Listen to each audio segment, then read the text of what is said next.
Bonjour et bienvenue dans ce nouvel épisode de Service Secret. Alors vous le savez bien sûr, un podcast qui donne la parole à la grande muette de la restauration, qui est la salle, et donc tous ses secrets. Je suis Sébastien, et comme vous le savez, puisque du coup vous nous suivez depuis quelques épisodes, moi j'y connais rien dans tout ce qui est salle. Heureusement je suis accompagné de l'expert du jour, et de mes nuits d'ailleurs aussi. Enfin, bref, ça c'est autre chose. Là on dévie. Bonjour Aurélien. Bonjour Seb, bonjour Mathieu. Et oui, parce qu'on a Mathieu, bien sûr, qui est là. Épisode spécial à double titre. Premier épisode, déjà, un téléphone qui sonne. Oui. Déjà, donc les téléphones fixes existent encore. Et ça, merci. Merci pour le business de la téléphonie fixe.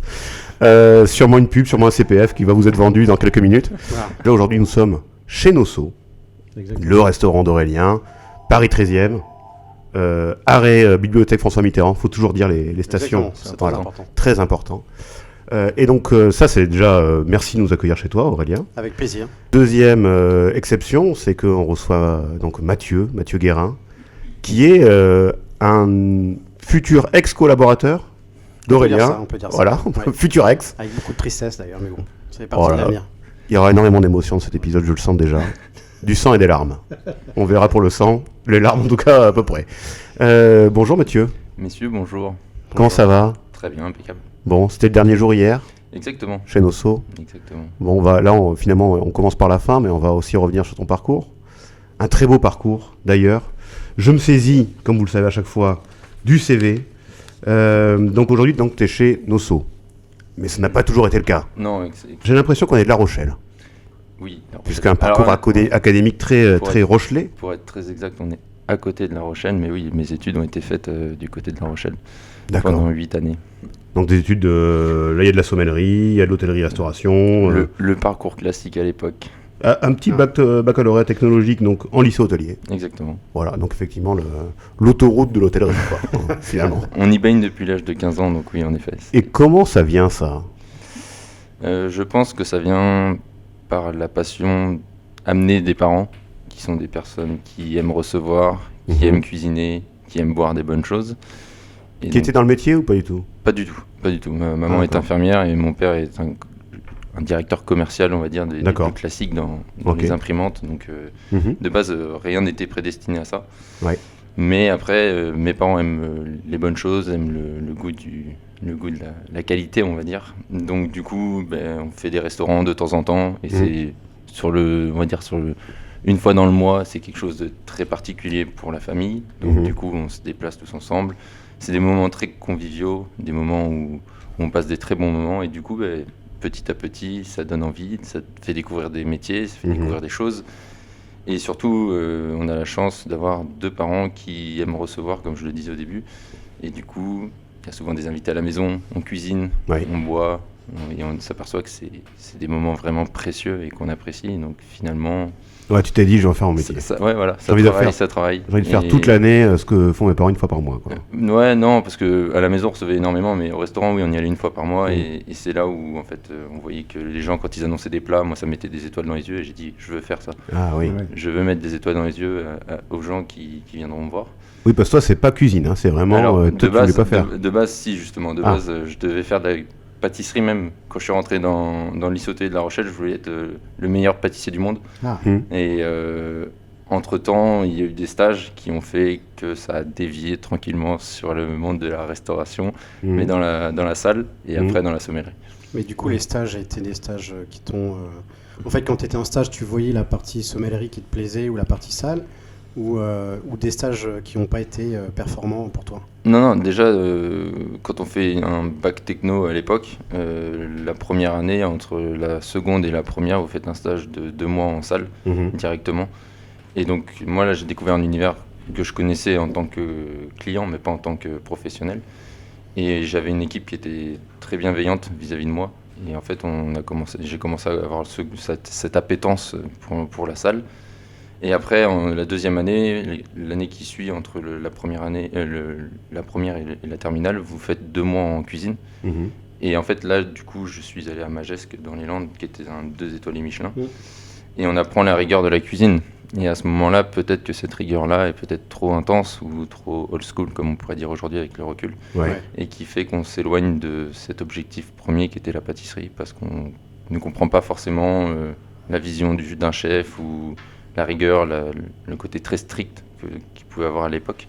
J'ai commencé par une expérience excellente en salle qui m'a beaucoup plu, donc je me suis dit peut-être que finalement je vais peut-être pas faire que de la cuisine parce que ça me plaît aussi de parler avec des clients. La pâtisserie, l'année d'après, j'en fais un mois donc à Magesque et je tombe avec on va dire un chef pâtissier qui est pas forcément présent pour moi à ce moment-là, je suis un stagiaire comme un autre qui est passé par là. Pas de soutien, quoi. Puis pas de transmission comme on peut avoir. Et finalement, je me dis, en fait, c'est pas ça que j'ai envie de faire en fait. Moi, j'ai parlé à un carreau toute la journée parce que je suis à mon poste de travail et je fais des crèmes anglaises ou autre, mais face à un mur, ça me correspond pas. Moi, j'ai besoin de vivre, j'ai besoin de parler, j'ai besoin d'extérioriser ce que je ressens vis-à-vis de mon métier et vis-à-vis de ma passion. Faut pas oublier aussi que en cuisine comme en pâtisserie, c'est souvent des lieux, souvent en pâtisserie, à Paris, en souplex, c'est souvent dans des lieux fermés. Donc tu passes 12 à 14 heures par jour à être dans un lieu clos. Donc nous, on a la chance chez Nosso d'avoir que des baies vitrées, que la cuisine soit ouverte, mais c'est pas toujours le cas. Donc c'est vrai que, comme tu dis, Mathieu, c'est des fois des endroits un peu compliqués à vivre au quotidien. Ouais. Donc du coup, à partir de là, mon esprit est en train de changer, évoluer, grandir, tout comme ma personne. Et puis, je passe mon bac, et sur ma dernière année, avant de passer mon bac, je tombe avec un professeur de restauration, qui était Monsieur Raux à l'époque, s'il m'entend. Et c'est un super prof qui m'a donné vraiment le dernier, qui a mis la cerise sur le gâteau pour dire faut que je fasse mon métier, parce que c'est quelqu'un qui était passionné de son métier pour le coup, et qui nous l'a transmis au fur et à mesure des TP que je faisais régulièrement. Et donc là, j'ai dit ok, c'est ça que je vais faire en fait. Donc là dans l'état d'esprit, en sortant de mon bac, je vais devenir meilleur directeur de salle qu'il existe. Et j'ai la chance au lycée hôtelier on a la chance au lycée hôtelier de La Rochelle de recevoir des grandes équipes à l'époque, de grands palaces parisiens, en la personne par exemple de l'équipe du Bristol, qui est venue, toute la délégation on va dire officielle et les masters. Ouais, exactement, les masters du Bristol sont venus à l'époque faire une conférence au lycée hôtelier de La Rochelle.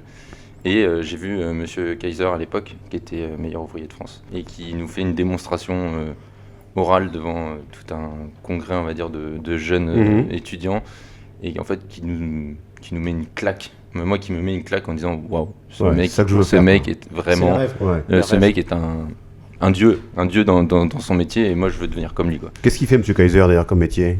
Actuellement, il est directeur de la restauration du Bristol, mais quand moi je l'ai connu, parce que j'ai eu la chance de travailler au Bristol, il était directeur du restaurant gastronomique 3 étoiles Michelin, donc avec Eric Fréchon.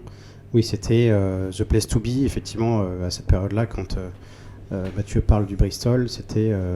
voilà. Si dans ta vie tu passes par le Bristol, tout se passe bien, quoi. Les portes s'ouvrent. Voilà. Mais on peut être meilleur ouvrier de France en restauration, en salle. Alors en salle, en sommellerie, en bar, il y a plusieurs... Sommellerie, oui, parce que restauration, on crée rien. C'est l'art de la table. C'est l'art de la table, d'accord. Il y a des découpes. Oui, c'est vrai qu'il y a de la découpe en salle. Il y a beaucoup de mise en scène. Donc le métier de la salle, on n'en parle pas peu. C'est pour ça aussi qu'on fait ce podcast, parce que c'est pour la mise en avant de ces profils. Et voilà. Donc à l'époque...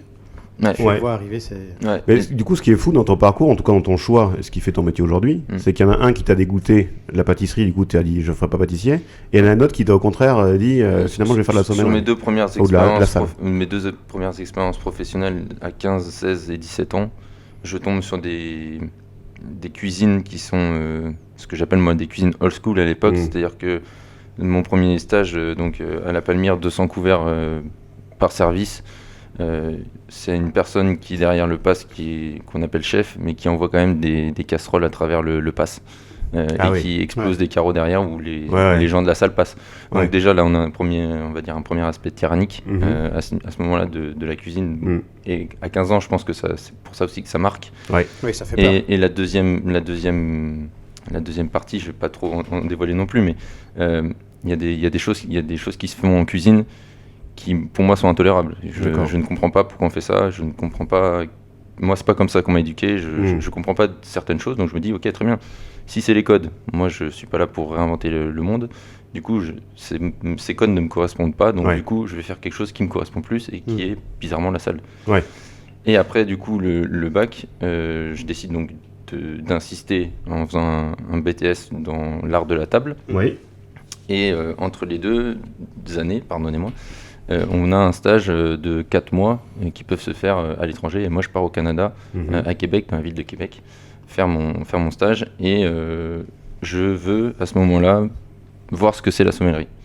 Parce que dans la première année, je suis toujours avec Monsieur Raoux, qui fait des ateliers dégustation le jeudi soir, parce que maintenant on n'est plus à l'internat mais en appartement, donc on peut se permettre de venir après 18h, on est autorisé à y aller. D'accord. Et on fait ces ateliers de sommellerie, et en fait on commence à comprendre qu'il y a des choses, c'est un cercle assez fermé, et que c'est encore plus précis, plus pointilleux que le métier de la salle. Ouais, exactement. Ouais. Et du coup ça commence à mettre de l'appétence encore une fois. Mon papa est toujours un passionné de vin à son niveau. Il reste amateur et il n'a pas la prétention d'être plus. Mais c'est quelqu'un qui sait déguster correctement. Et c'est ça, je pense aussi, qui a fait le lien. Grosse cave à la maison. La chance de pouvoir comprendre le métier de la sommellerie. Et donc, au Canada, je suis avec le sommelier pendant 4 mois.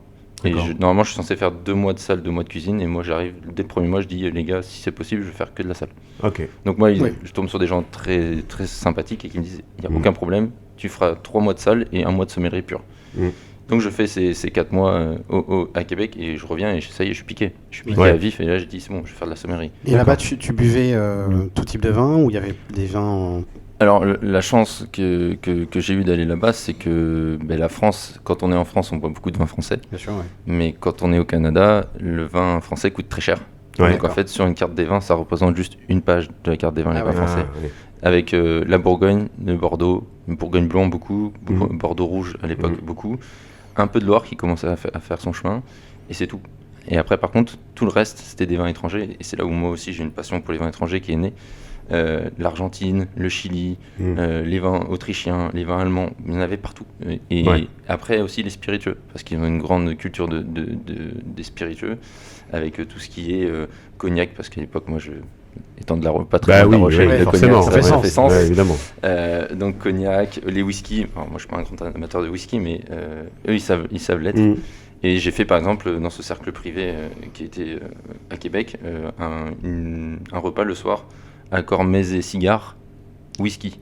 Ah oui. Et ça, c'était incroyable parce qu'ils fumaient dans le restaurant. C'était que des colonels, des hauts gradés, tout ça qui était là. Mais je pense que c'est autorisé, non, là-bas. Oui. Ouais. C'est autorisé de fumer dans le resto ? À l'époque, dans les cercles privés, c'est leur règle. Donc après, il faut que ça reste. Oui, parce que c'était le cercle de la garnison de Québec. Exactement. Vous avez la porte Saint-Louis et vous êtes juste à droite de la porte Saint-Louis quand vous voulez traverser. D'accord. Voilà, mais pour ceux qui veulent, Soran, vous avez la porte Saint-Louis en face de vous, vous laissez le bureau de tabac à côté, vous continuez, là, il y a la poste et puis... Il y a le Carrefour, mais c'est pas là. Il y a le Carrefour, évidemment, le Carrefour Québec.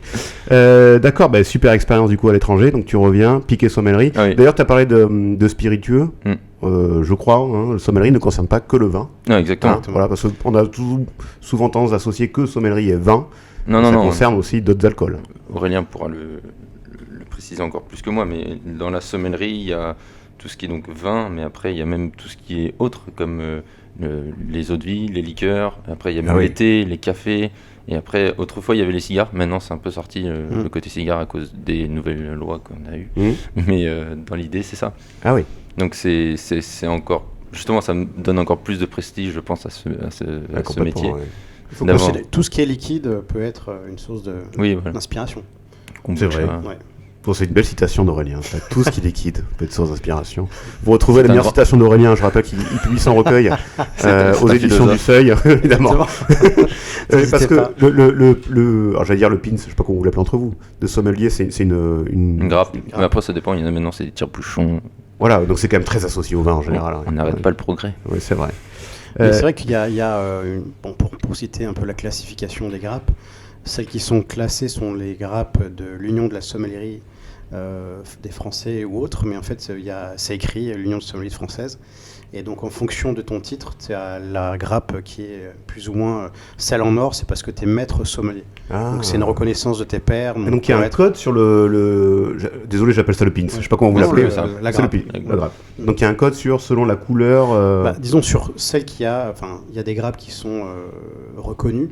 Où il y a écrit UDSF, donc l'Union de la Sommelier française. Ouais. Et en fonction de ton titre, ou comment tu as été, justement, si tu es maître sommelier, tu as celle en or, sinon tu as l'autre, et puis tu es sommelier qui fait partie d'une association des sommeliers. Ouais. Et il n'y a pas une écuelle aussi, parfois ? Alors ça, c'est un test-vin, mais bon, ça c'est... J'appelle ça une écuelle, excusez-moi. Une écuelle, Putain, attends, c'est ce qu'il disait tous les jours. T'as pas ton écuelle ? Pour goûter le vin, tu as une écuelle. Un test-vin, d'accord, pardon. Pas de souci, non, mais après effectivement, c'est... Aujourd'hui, on met un peu ce qu'on veut, on en met pas. Mais à l'époque, ton maître de stage t'offrait ta grappe quand tu étais diplômé. Exactement. Ah oui. Donc si vous voyez une grappe en or au resto, c'est le chef. Ah oui. Voilà. C'est ça.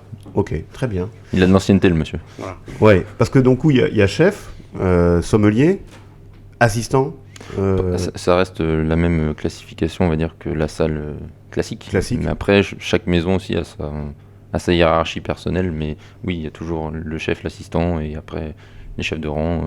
D'accord. Il y en a qui disent chef de rang sommelier, d'autres sommeliers tout court. Ah, il peut y avoir des chefs de rang sommelier ? Oui, voilà, après c'est c'est des grosses boutiques là. C'est souvent ça, voilà. Ouais, d'accord. Comme au Mandarin, tu étais, je vois, assistant. J'ai commencé au Mandarin comme commis, et après j'ai eu la chance tous les ans d'avoir une promotion, parce que je me donnais corps et âme à ce métier. Et donc je suis passé par le poste de demi-chef de sommellerie, après chef sommellerie, et après assistant sommelier. D'accord. Même si c'est pas sur le papier, c'est pas officiel, mais je pense que M. Biro ne dira pas le contraire, mais je pense que pendant un moment j'ai été son assistant. Oui. D'accord. Et justement, quelle est la différence quand on passe comme ça sur un étoilé, quand on est sommelier, jeune en plus, jeune assistant sommelier ? Est-ce que tu vois une grosse différence de niveau, d'exigence, les clients ? Déjà, de toute manière, la sommellerie aujourd'hui, elle commence à être de plus en plus représentée, mais à l'époque, quand moi j'arrive sur Paris, il y a 9 ans et demi, la sommellerie, c'est le début de ce qu'on appelle, on va dire, le côté bling-bling de la sommellerie, où tout le monde veut un sommelier parce que c'est bien. Ouais. C'est encore un milieu fermé, pas trop reconnu, parce qu'aussi c'est comme ça a suivi l'élan de la cuisine. La cuisine a été beaucoup représentée grâce à l'émission Top Chef, et depuis maintenant on sait tout ce qui se passe dans une cuisine. C'est vrai. Actuellement on ne sait pas ce qui se passe dans une salle, ou à peu près. C'est pour ça qu'on est là. Exactement, et c'est pour ça que j'apprécie énormément l'idée et le projet. Mais du coup, on ne sait pas trop où ça va, et du coup, on sait que dans un restaurant, il y a des serveurs. Voilà. Ouais. C'est à peu près ça. C'est ça. Oui. Et même moi, aujourd'hui, quand je rentre, on va dire, dans ma campagne, et que je dis que je suis sommelier, il y a une fois sur 3, j'ai une personne qui me dit « mais t'es dans la literie ». Absolument pas. Ah oui, les sommiers. C'est la confusion qui existe, il faut le savoir. Bien sûr. Donc du coup, la sommellerie est un monde qu'on connaît dans les grandes villes.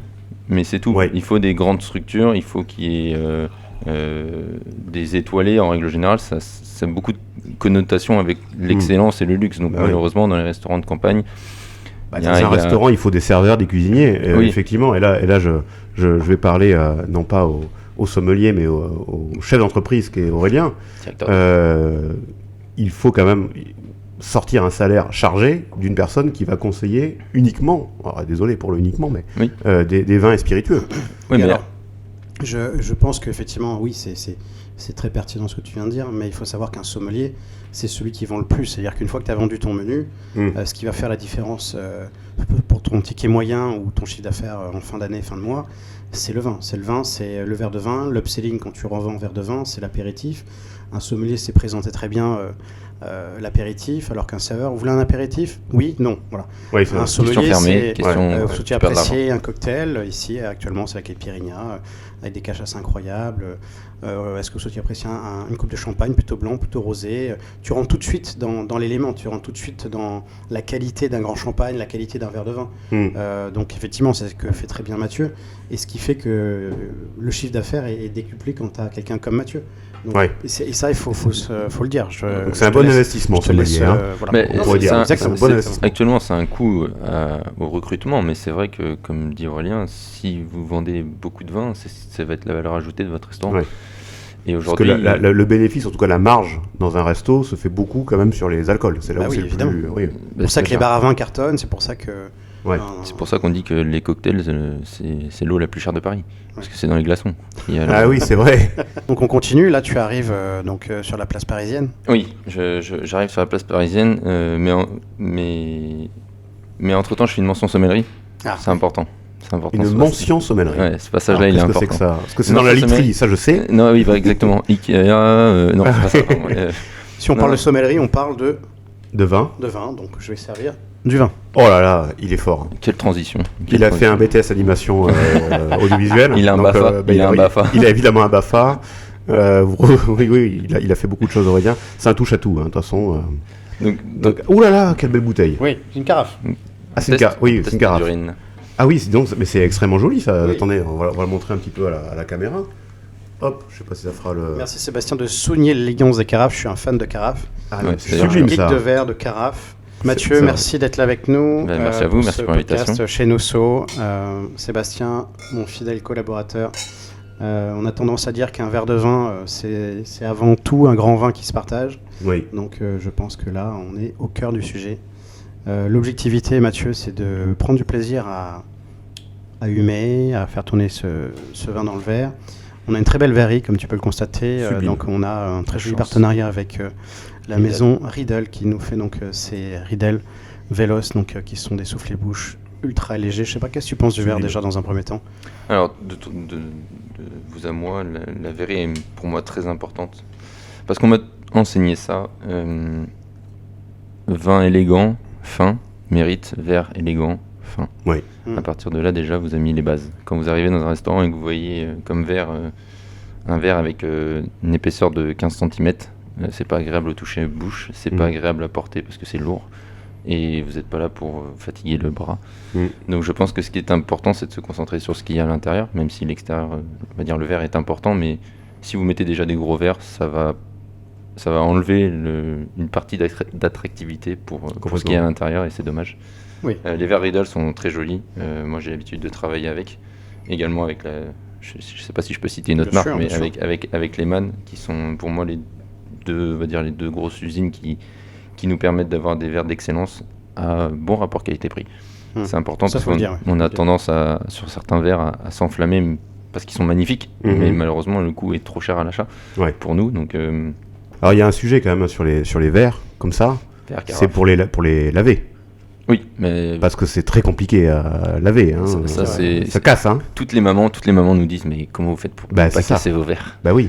Eh bien, on a la chance aussi d'avoir des gens qui savent faire leur métier de l'autre côté et qui ont tout prévu déjà de base et qui proposent des machines qui lavent les verres de façon impeccable. Ouais. Ok. Pour ne pas citer notre marque que nous avons aussi à Nosso qui est Winterhalter. Et ces gens-là sont vraiment des spécialistes en la matière.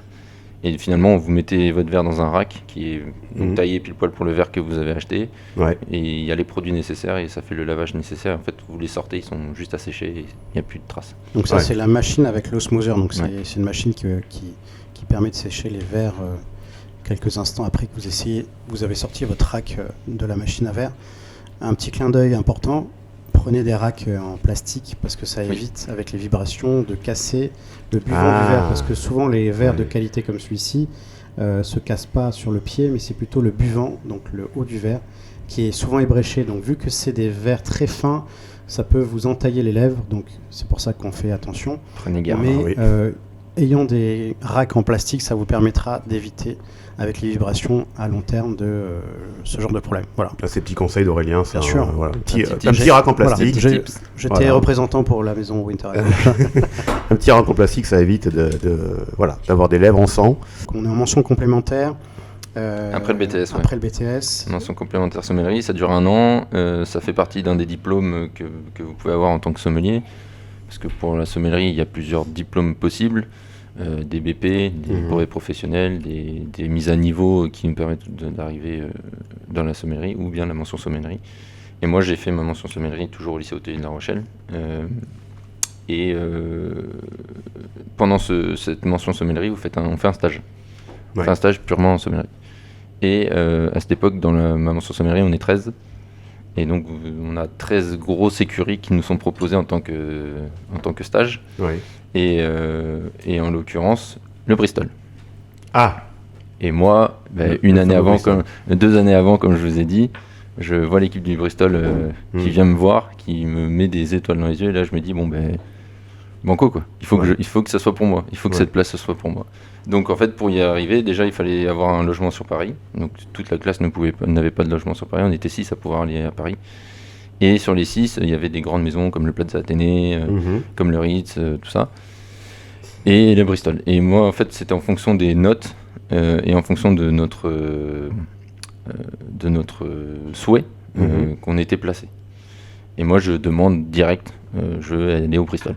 Ouais. Et ma prof me dit, mes deux profs, le couple Martin, en l'occurrence, me dit, en fait, pour y aller, faut travailler, quoi. Donc on s'arrache, entre nous, on se fait des concours, tout ça, pour dire qui va y aller.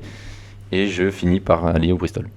Ah. On me dit, ça y est, tu peux y aller, tu vas travailler au Bristol. Et moi, là, je suis très heureux. Je suis au paroxysme de mon plaisir, quoi. Dans l'école, l'école n'a jamais été vraiment un problème pour moi. J'ai toujours été au milieu en ce qui concerne les notes, tout ça. Mais moi, on m'a toujours dit, faut faire des études pour gagner ta vie. Donc j'ai fait des études comme je pouvais. Après, j'ai pas fait des bac plus 18 ou 24 comme certains ingénieurs ou autres.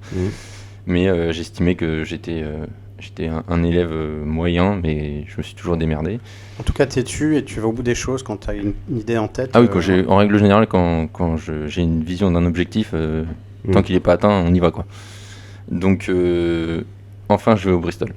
D'accord. Enfin, je vais au Bristol. Avril, mai, juin, c'est 2 mois. 2 ou 3 mois, je sais plus. Bref. Et donc, j'y vais, et en fait, il se passe que mon rêve devient un cauchemar. Ah. Alors, qu'est-ce qui se passe au Bristol? C'est quoi cette histoire de cauchemar? Il se passe au Bristol que moi qui pensais arriver dans un endroit le plus magique en ce qui concerne la qualité, le plaisir, le professionnalisme, je me dis en fait qu'au bout d'1 mois je déchante totalement. Pas par rapport au fait que c'est un établissement qui est magnifique, une carte à l'époque léchée. Monsieur Fréchon, chef Fréchon, ce qui sortait dans ses plats devait être incroyable. J'ai eu la chance de goûter certains, c'était magnifique. Mais comme première expérience sommelière, je la conseillerais à jamais à personne. Ah oui. Car à cette époque-là, et Aurélien est bien placé pour le savoir puisqu'il était présent. J'étais là. Quand tu étais stagiaire, t'étais là? Ouais. Exactement. C'est pas vrai. Et c'est pour ça aussi qu'aujourd'hui, j'ai fini mon expérience à Paris à Nosso. C'est une des raisons pour boucler la boucle et pour laver un souvenir désagréable. Ouais. Et en fait, je rentre dans un endroit où tout est calculé, tout est précis, tout est millimétré, chacun sa place. Il n'y a pas le droit à l'erreur, puisque le Bristol à cette époque-là est en haut de la vague. Et je pense que c'était... Et c'est pour ça aussi que ça n'a pas dû être plaisant pour moi, mais c'était le Palace de Paris, c'était le meilleur du monde pour moi, et je pense qu'à l'époque ça devait être le cas. Et en fait, je m'y acclimate pas, ça se passe pas bien avec Monsieur Kaiser justement, qui pour moi, alors j'espère qu'il s'offensera pas s'il écoute ce podcast, mais j'étais pour lui, je pense, sa cible du matin tous les jours. Ah bon? Ouais. Donc, qu'est-ce qu'il faisait le matin? En fait, il lançait des fléchettes, tu étais la cible sûrement? C'est pas compliqué, c'était pendant 2 mois où tous les soirs je rentrais chez moi, je pleurais. Waouh. Tous les jours je me demandais qu'est-ce que j'ai fait, qu'est-ce que je dois faire, qu'est-ce que je vais faire, est-ce que je vais arrêter, est-ce que je vais pour une fois échouer. Arrêter le stage ou arrêter la sommellerie? Tout. Ah, tout. Ah oui, d'accord. Je suis sorti de là, j'ai dit que j'arrêtais tout. Waouh. Voilà. Et tu l'as vécu comme une expérience de vie ou à ce moment-là plutôt comme un échec? Expérience de vie, ça c'est sûr, pas échec, parce qu'en fait, après réflexion, après analyse, après le temps aussi qui est passé, moi j'ai fait tout ce que je pouvais. J'ai été toujours respectueux, toujours poli, ça c'est obligatoire et c'est comme ça qu'on m'a élevé. J'ai mis tout ce que je pouvais à l'époque en place pour y arriver. Malheureusement, j'étais peut-être pas encore prêt à faire ce métier. D'ailleurs, pour moi, avec le recul, c'était un stage. Donc, c'était ma première expérience en tant que stagiaire. Je ne suis pas sommelier à cette époque-là. Ouais. Je suis là pour apprendre, pour découvrir. Et en fait, on me demande des choses comme si j'étais commis de sommelier. Ouais. Et moi, ça, en fait, je pense sincèrement qu'il n'y a pas eu cette prise de conscience de leur part en disant, en fait, ce gamin-là, en fait, il vient pour pour découvrir son métier, il vient pour comprendre ce que c'est les codes de la restauration. Et en fait, je pense qu'il n'y a pas eu ce passage, peut-être parce que j'inspirais à autre chose, ou ma façon d'être, ou mon comportement pouvait prétendre que j'étais peut-être prêt, j'en sais rien, je sais pas, et c'est pas grave, mais la finalité fait que sur le moment, en fait, on me reproche des choses que je ne fais pas, mais pour moi, c'est pas inné, en fait. Donc, du coup, ça marche pas. Ça marche pas. Et en fait, quand je disais que Monsieur Kaiser, j'étais sa cible, c'est qu'en fait, quand j'arrivais là-bas avec la boule au ventre, je disais bonjour à tout le monde. Ouais. Et la première chose que je faisais, c'est je me renseignais où était Monsieur Kaiser. Pour l'éviter. Pour l'éviter. Ah oui. Et que dès que je le voyais, je frissonnais, j'avais la boule au ventre. Ouais. Et je me préparais à toute éventualité. Une question, un regard, qu'est-ce que je peux faire pour justement changer ça en fait. Donc j'avais des tâches quotidiennes, classiques d'un commis, nettoyage d'un chariot à champagne que j'adorais parce que c'est le seul moment où je me sentais tranquille parce que je savais que je le faisais bien et que j'en avais pour 20 minutes à peu près pour le nettoyer, surtout avec la crème à récurer. Mais après il y avait le briefing. Et là, le briefing, moi, en règle générale, je partais manger, parce qu'il y avait une équipe qui avait la chance de partir manger. Et en fait, je pense que j'ai dû faire 2 briefings, et après, ils ont compris qu'il ne fallait pas me laisser au briefing. Donc, les seconds m'envoyaient manger. Donc, en fait, je faisais toute la mise en place. Qu'est-ce qu'ils faisaient pendant le briefing ? Les briefings au Bristol, et c'est pas qu'au Bristol, mais dans les grands palaces parisiens, à ce moment-là, quand vous voulez être au top du top, il faut connaître vos menus, vos plats par cœur, en français et en anglais. Faut savoir les accords, faut savoir quels sont les vins du moment. Et donc en fait, vous vous alignez comme dans une arène, et vous mettez le directeur au milieu, et qui va en pointer un au hasard, et qui va dire Monsieur Guérin, parlez-moi de cannelloni au foie gras du chef, quoi. Et là, il faut que vous annonciez le plat comme si c'était un client, en français et en anglais. Qu'est-ce qu'on va pouvoir mettre en accord, tout ça. Et à ce moment-là, en fait, si vous n'êtes pas prêt, vous faites descendre, quoi. D'accord. Parce que là, et là, je pense qu'à cette époque-là aussi, c'est vu que tout le monde va aller travailler au Bristol. Il doit y avoir une liste d'attente en tant qu'employé qui est devant la porte. T'es pas content, tu t'en vas. Voilà, on te vire et on trouve. Je sais pas si ça se passe comme ça. Après, c'est pas un briefing, ça c'est une interro, quoi. En surprise. Aurélien va vous en parler, je pense. Oui, c'est vrai que c'est pour ceux qui nous écoutent, ça peut faire peur. Je comprends. Il y a des gens qui ont été terrorisés par justement ces briefings un peu assassins. Donc il faut savoir qu'à l'époque, que ce soit du directeur de l'hôtel jusqu'à le directeur du restaurant, moi j'étais assistant chef sommelier à l'époque, donc j'avais un très gros poste où il y avait une dizaine de sommeliers, donc c'était une très grosse équipe. Donc il faut savoir que on a effectivement, on est encensé dans tous les sens, Palace, plusieurs fois meilleur hôtel du monde, plusieurs fois le directeur est le meilleur directeur du monde. Donc il y a beaucoup de beaux prix.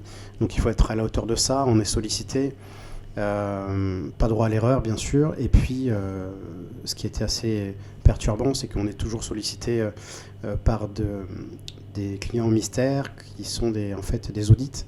Donc on avait 2 audits. Donc normalement c'est 1 par hôtel. Nous on en avait 2. Donc potentiellement il y a des audits où ils t'enregistrent. Donc ils savent exactement à quel moment tu dois prendre l'apéritif, à combien de temps ils te disent par exemple en fonction des audits, tu as 3 minutes pour revenir et servir le verre. Donc c'est vraiment très à l'américaine, c'est vraiment des choses très compliquées. Donc les audits plus le Goemio plus le Michelin et ainsi, voilà, c'était plus la sortie, il ne faut pas oublier du TripAdvisor qui n'a pas forcément fait du bien à tous les restaurants.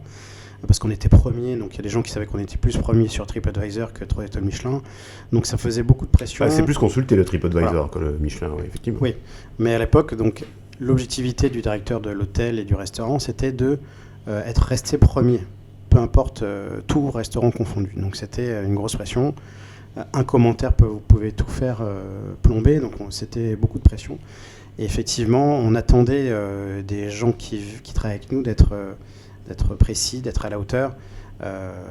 Oui, le tort, c'est de considérer qu'un apprenti ou un stagiaire a la qualité d'un commis. Ça, effectivement, c'est pas comme ça que j'imagine les choses. Mais effectivement, c'était beaucoup de pression, beaucoup de choses. Donc, effectivement, je comprends ton désarroi et tout ça, parce que c'est soit on rentre dans le train et on monte au bon moment, soit on n'est pas dedans et après c'est compliqué de monter dedans, quoi. Alors moi j'ai une question quand même pour tous les deux, parce que depuis quelques épisodes que l'on fait avec Aurélien, ce que tu nous dis, beaucoup le partagent et nous le lisent. C'est quand même dur, qu'il y a des humiliations, parfois graves, comme nous dit parfois d'ailleurs aussi en off, parce qu'on ne peut pas tout dire et on cite des gens, donc voilà. Mais qu'est-ce qui vous fait rester en fait? Parce qu'au quotidien ça doit être dur, il y a la pression, on a l'impression que c'est quasiment jamais jouissif. Il y a des contrôles surprises, des interrogations, de l'humiliation en public. Enfin, qu'est-ce qui vous fait rester? Qu'est-ce qui nous fait rester? En ce qui me concerne, moi je vais dire, c'est toujours mon objectif numéro 1 de ce pourquoi je fais ce métier, c'est de parler des clients. Des clients, parce qu'on a des clients qui sont pas faciles aussi, c'est partie du truc. Mais bizarrement, quand vous avez dans une soirée qui est très compliquée, vous êtes dans le jus, vous courez partout, mais bizarrement vous allez tomber sur une table où vous avez des gens qui sont juste adorables, des gens qui sont là pour vous écouter, qui sont là pour apprécier, qui sont pas là pour juger. Et en fait, à partir de ce moment-là, ça va laver tout le reste. Et c'est ça qui est incroyable, c'est que il y a des jours où on se dit, en fait, j'en ai marre, j'arrête tout. Et ce jour-là, il y a une table qui vous fait renaître de vos cendres comme le phénix. J'aime beaucoup cet oiseau. Et en fait, vous vous dites, mais c'est pas grave en fait. Tout ce qui s'est passé, c'est pas grave. La planète a continué de tourner. Il y a des choses bien plus horribles dans la vie. Et en fait, moi, j'aime mon métier. Donc, à partir de là, j'ai créé ma carapace justement grâce à ce passage de ma vie au Bristol. Il m'a fallu un peu de temps pour m'en remettre, mais ma carapace a été créée comme ça. Et aujourd'hui, j'aime tellement ce que je fais que je peux pas faire autre chose déjà premièrement, parce que je sais pas faire autre chose. Par contre, je sais que quand je fais bien mon travail, je peux illuminer des gens, je peux illuminer des yeux, avoir des fameuses étoiles dans les yeux des gens. Et je sais que quand j'en arrive à ce point-là, je sais que j'ai gagné ma journée déjà. Et je sais aussi que c'est ça qui maintient cette flamme allumée et qui me dit en fait, même si c'est dur, même si c'est compliqué, jamais je ferai autre chose. Alors ça c'est hyper intéressant ce que tu dis, parce que moi qui représente les clients, alors on aime bien dire dans le podcast avec Aurélien que Aurélien représente les gens debout et je représente les gens assis dans la salle. Moi je suis plutôt côté client. En fait on n'a pas conscience de ça en tant que client. Aurélien il sait bien s'asseoir aussi, ne vous inquiétez pas. Oui, j'ai eu l'occasion de le voir effectivement assis. Mais on n'a pas conscience de ça en fait en tant que client. Qu'on peut éliminer la journée d'un sommelier ou d'un serveur ou que sais-je. Parfois on a même l'impression qu'on va les déranger en demandant quelque chose de particulier, alors qu'effectivement c'est parfois même votre échappatoire d'aller voir le client. C'est le côté on va dire de l'iceberg que les gens voient. Il y a beaucoup de choses que les gens quand ils sont assis pensent que le métier de serveur c'est simple et facile et rapide. Et là c'est un vrai métier. Et que les gens aussi font ça par dépit parfois. Oui aussi. Ça c'est le métier des étudiants. Voilà, exactement. C'est le métier quand t'as pas de diplôme. Voilà. Alors que c'est pas totalement vrai, mais ces gens-là, c'est tellement facile de critiquer que les gens, le jour où ils te donnent un avis favorable ou un compliment, en fait, ça en balaye 10 d'un coup, 10 avis négatifs contre un avis négatif. Donc il y a beaucoup de gens qui se rendent pas compte que juste un merci ou c'était super bon, on en parlera à des gens, ça me fait plaisir en fait. Toi, t'as un souvenir comme ça qui t'a marqué j'en ai, en client, un vrai truc? Pour le coup, j'en ai plusieurs et c'est pour ça aussi que je suis encore là. Mais j'en ai pas plus tard qu'il y a moins d'un mois ou 2 mois, je sais plus. J'ai un client, je fais un accord mets et vins de A à Z et je sympathise bien avec eux. Le courant passe tout de suite. Je leur fais découvrir des choses qu'ils n'ont jamais l'habitude de boire, des RRS, des sakés, parce que moi j'aime beaucoup le saké aussi. Et ces gens-là, en fait, pendant toute la soirée, ils sont limite juste spectateurs. Ils sont même pas acteurs. Ils nous regardent comme s'ils sont une pièce de théâtre et c'est là où on se dit c'est génial, j'aime mon métier parce qu'en fait les gens ils ressortent, ils vont voir Aurélien et ils disent en fait Mathieu changez rien il est trop bien. Ils m'ont dit il faut le garder, j'ai dit j'aimerais bien mais bon après. On va en parler de ça, on va en parler. Vous avez senti le pic? Pour répondre à ta question Seb sur pourquoi on reste, effectivement on se pose tous la question parce que moi aussi je suis passé par là et moi j'ai fait le choix de faire des très grosses maisons donc avec effectivement des très lourds passés, surtout sur des périodes, comme disait Mathieu, au school. Moi, ce qui me faisait tenir, c'est la passion du métier. Et puis après, quand tu passes en tant que responsable, tu ne reproduis pas ce que tu vis, un peu comme avec tes enfants ou ton éducation, c'est une arme absolue, mais des fois, tu as des douleurs de guerre ou des enfances un peu compliquées. Et puis l'éducation du métier, c'est ça aussi. ça te solidifie. Moi, aujourd'hui, je sais que il n'y a pas grand monde qui peuvent me déstabiliser parce que j'ai tellement souffert qu'aujourd'hui, j'ai une vraie carapace, mais ça ne m'empêche pas aujourd'hui de ne pas reproduire ça. Et tu as une vraie valeur ajoutée, et toi aussi, c'est la transmission. C'est-à-dire qu'aujourd'hui, c'est pour ça aussi qu'on fait ce podcast, c'est qu'il faut que les gens soient écoutés, il faut donner envie de faire ce métier avec beaucoup de gens qui sont passionnés. C'est un vrai bonheur d'aller dans le vignoble et d'être invité par des vignerons incroyables. Ça aussi, il faut le dire, hein, c'est une partie de notre métier qui est juste incroyable. On est reçus comme des demi-dieux dans des domaines. Voilà, je te laisse ça dépend de qui tu es, mais dans l'idée, oui, ça ouvre des portes, ça permet de découvrir des choses incroyables. Moi, ce que j'ai dit, c'est mes années au Mandarin, j'ai bu des trucs que je ne reboirai plus jamais dans ma vie. Ouais. Mais par contre, c'était juste incroyable. C'est la chance de toucher des choses que aujourd'hui beaucoup chérissent ou beaucoup veulent tout simplement. Oui, veulent, par là-dessus. Mais par contre, pour ça, il faut qu'ils dépensent des millions ou des milliers pour avoir tout ça en fait. Ouais. Et nous, on a la chance d'avoir ça à portée de main. Donc oui, ce métier, il est incroyable. C'est beaucoup de temps, de sueur et de labeur, mais pour des moments de plaisir incroyables. Quand on se retrouve, nous, entre sommeliers, on adore se mettre des vins à l'aveugle, on adore parler du vin, on ne parle que de ça, en fait. On transpire le vin, et c'est ça qui fait que ce métier est incroyable. Moi, je changerais pour rien au monde mon métier aujourd'hui, même si j'ai souffert, même si aussi c'était difficile, il n'y a pas eu que des moments joyeux. Mais par contre, il faut que les gens y comprennent, et c'est pour ça que moi je suis ravi de pouvoir parler à ce podcast. C'est que il faut comprendre que il n'y a pas de métier facile, donc c'est un métier dur. C'est des horaires que vous êtes en décalage tout le temps avec le reste du monde. Ouais. Un week-end peut vous paraître des vacances. Voilà, ça dépend où vous êtes, avec qui vous êtes, mais il faut savoir bien s'entourer, il faut savoir être dans une maison qui vous respecte, mais une fois que vous êtes dedans, il faut se donner. C'est tout. Je pense que c'est comme tout ne tombe pas dans la bouche comme ça avec une cuillère en argent. Il faut se donner les moyens pour y arriver, et il faut comprendre qu'il faut passer par des étapes, parce que ça reste encore des métiers où la hiérarchie est importante, et je pense que c'est important de la respecter et de ne pas tout précipiter en disant ouais, moi je suis sorti de l'école, maintenant je peux être chef de rang. Non. Ça, c'est ce qu'on fait miroiter à l'école, et c'est ce qu'on m'a fait miroiter à l'école, en disant vous allez sortir de là, vous serez déjà des premiers chefs de rang, vous serez capable de tout faire. Non, clairement, il faut mettre les choses dans l'ordre. C'est comme tout, vous ne sortez pas d'un BTS, je sais pas quoi, pour être directement chirurgien cardiaque. Non, je pense qu'il faut d'abord passer par des apprentissages, de l'expérience qui vous permettent justement d'être après plus fort. Et donc aujourd'hui, on a tendance à oublier que il n'y a pas que serveur comme métier, il y a des différents postes, et il faut les gravir tranquillement, il faut prendre le temps, il faut écouter ses aînés, comme on dit, parce que ça vous amène énormément de savoir, surtout dans la sommellerie. La sommellerie, tous les jours, elle évolue. Tous les jours, il y a quelque chose de nouveau. Tous les jours, il y a des choses à apprendre. Et c'est ça aussi qui est incroyable dans notre métier, c'est que quand vous avez lu votre livre, vous pouvez recommencer, et le livre, il a changé. Donc finalement, c'est une nouvelle histoire tous les jours. Et c'est aussi une tannée, entre guillemets, parce qu'il faut justement pas rester sur ses acquis, et tous les jours dire ok, qu'est-ce qui s'est passé, qui a été vendu, qui a racheté, quelle appellation est sortie, quelle appellation est rentrée, est-ce qu'ils font du vin là alors qu'avant ils n'en faisaient pas. Il y a l'évolution climatique qui fait que bizarrement en Bretagne bientôt on va faire du vin, j'en suis certain, même si les terroirs ne sont pas les plus qualitatifs actuellement.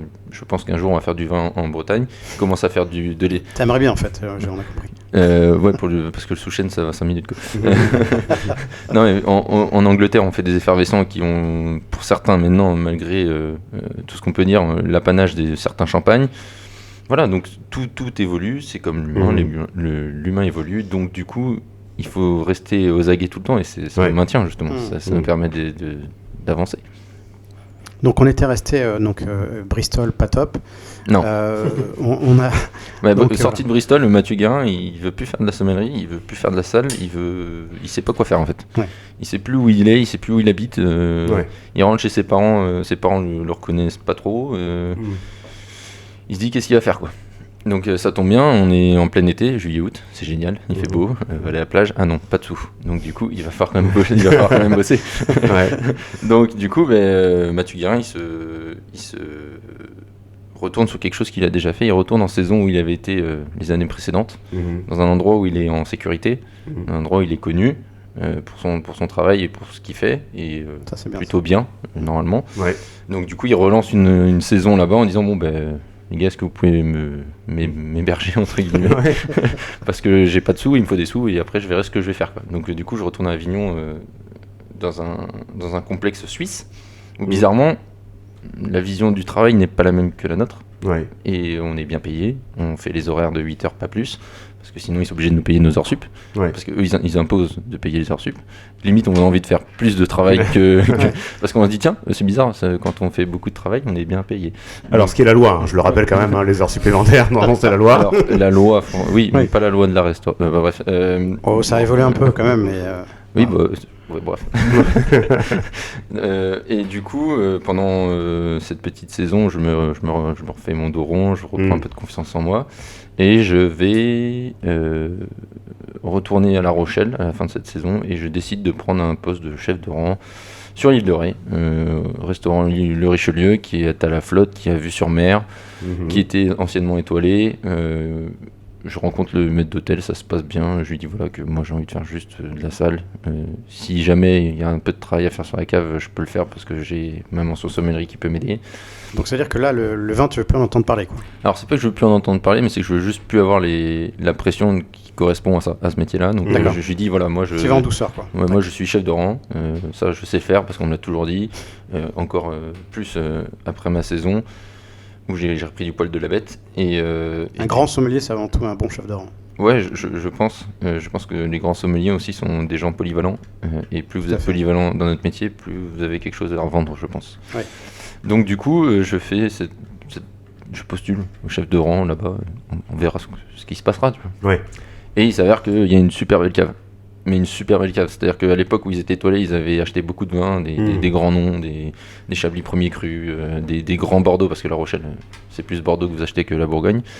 J'ai des Léoville Lascaux sous les mains, de 92, 96, 92 c'était pas bon, 96, 98. J'ai des cartons Charlemagne sous les yeux, des Meursault. J'ai dit ok, bon, en fait, je suis tombé dans un bon endroit. Et en fait, j'y reste 2 années. Ouais, c'est ça, 2 années. Et je rencontre une équipe de salle incroyable, dont un de mes meilleurs potes qui s'appelle Kevin, s'il m'écoute. Où une semaine on devient les meilleurs, comme si ça faisait 20 ans qu'on se connaissait. Voilà. Et bizarrement, on passe. Moi, je me refais ma santé mentale et de la sommellerie à ce niveau-là, parce qu'en fait, je m'aperçois que je suis qualifié pour ce que je fais. J'apprends avec humilité les choses et je grandis tout simplement. Donc finalement, je me retrouve à gérer la cave, à faire la carte des vins avec mon chef, mon maître d'hôtel et l'assistant maître d'hôtel. On va en vignoble d'un cognac, tout ça pour déguster tout ça. Et en fait, je me refais du poil de la bête. Et puis à un moment, j'ai des fourmis dans les jambes et j'ai envie de partir à l'étranger parce que l'expérience Québec m'a tellement marqué et m'a tellement plu que je me dis il faut que je retourne voir ce qui se passe dans le monde. Parce que les Français c'est bien, le vin français c'est bien, mais ce que j'ai goûté aussi au Canada c'était très très bien et j'ai envie d'en savoir plus, quoi. Ouais. Donc du coup je décide de tenter l'expérience du côté de New York, parce que je sais qu'à l'époque New York est une grosse place du vin. Oui, c'est une plateforme, une grosse, Ah bon, c'est une grosse place du vin En règle générale on dit que New York est la première, après il y a Londres et après il y a Paris. En ce qui concerne. Paris est 3e sur le vin ? Ouais, sur les tendances, les modes, de tout ça. C'est-à-dire que nous, quand on a commencé à parler du Jura il y a à peu près 5-6 ans, New York, ça faisait déjà 10 ans qu'ils étaient dessus. Donc ils avaient déjà tout acheté, tout oui, parce qu'ils ont moins peut-être la vision trop traditionnaliste et ils sont un peu plus ouverts peut-être aussi. Il n'y a pas de vignoble, enfin de grands vignobles. Et puis en fait, de manière générale, comme à Londres, tu n'as pas forcément de vignoble. Donc tu as une appétence à découvrir plein de choses. Et puis c'est vraiment, enfin, les New-Yorkais sont des gens qui voyagent beaucoup, donc ils font de belles tables, ils sont curieux, et voilà, la curiosité, l'ouverture d'esprit. Donc à cette époque, j'arrête mon CDI que j'avais sur l'île de Ré après avoir fait le tour de la boutique, et je prends mon sac à dos, mes économies, et tu pars à New York. Et je pars à New York. Waouh. Donc j'atterris dans un Airbnb dans le Queens. Je me dis, putain, c'est génial, moi c'est mon rêve depuis tout petit, le rêve américain, comme tout bon français que nous sommes. Y a cette part d'évolution avec tout ce qui est film, série, la musique. Fascination culturelle. Ouais, voilà, exactement. Donc du coup, je suis trop content, je suis dans le Queens, c'est génial. Ouais. Taxi jaune, tout le truc. Voilà, exactement. Ouais. Le pont de Brooklyn, le Chrysler Building, voilà, bref, on les a tous fait, Statue de la Liberté, qui vont peut-être nous redonner. Non, faut pas. Mais du coup, je me dis, ok, bon, il faut que je travaille.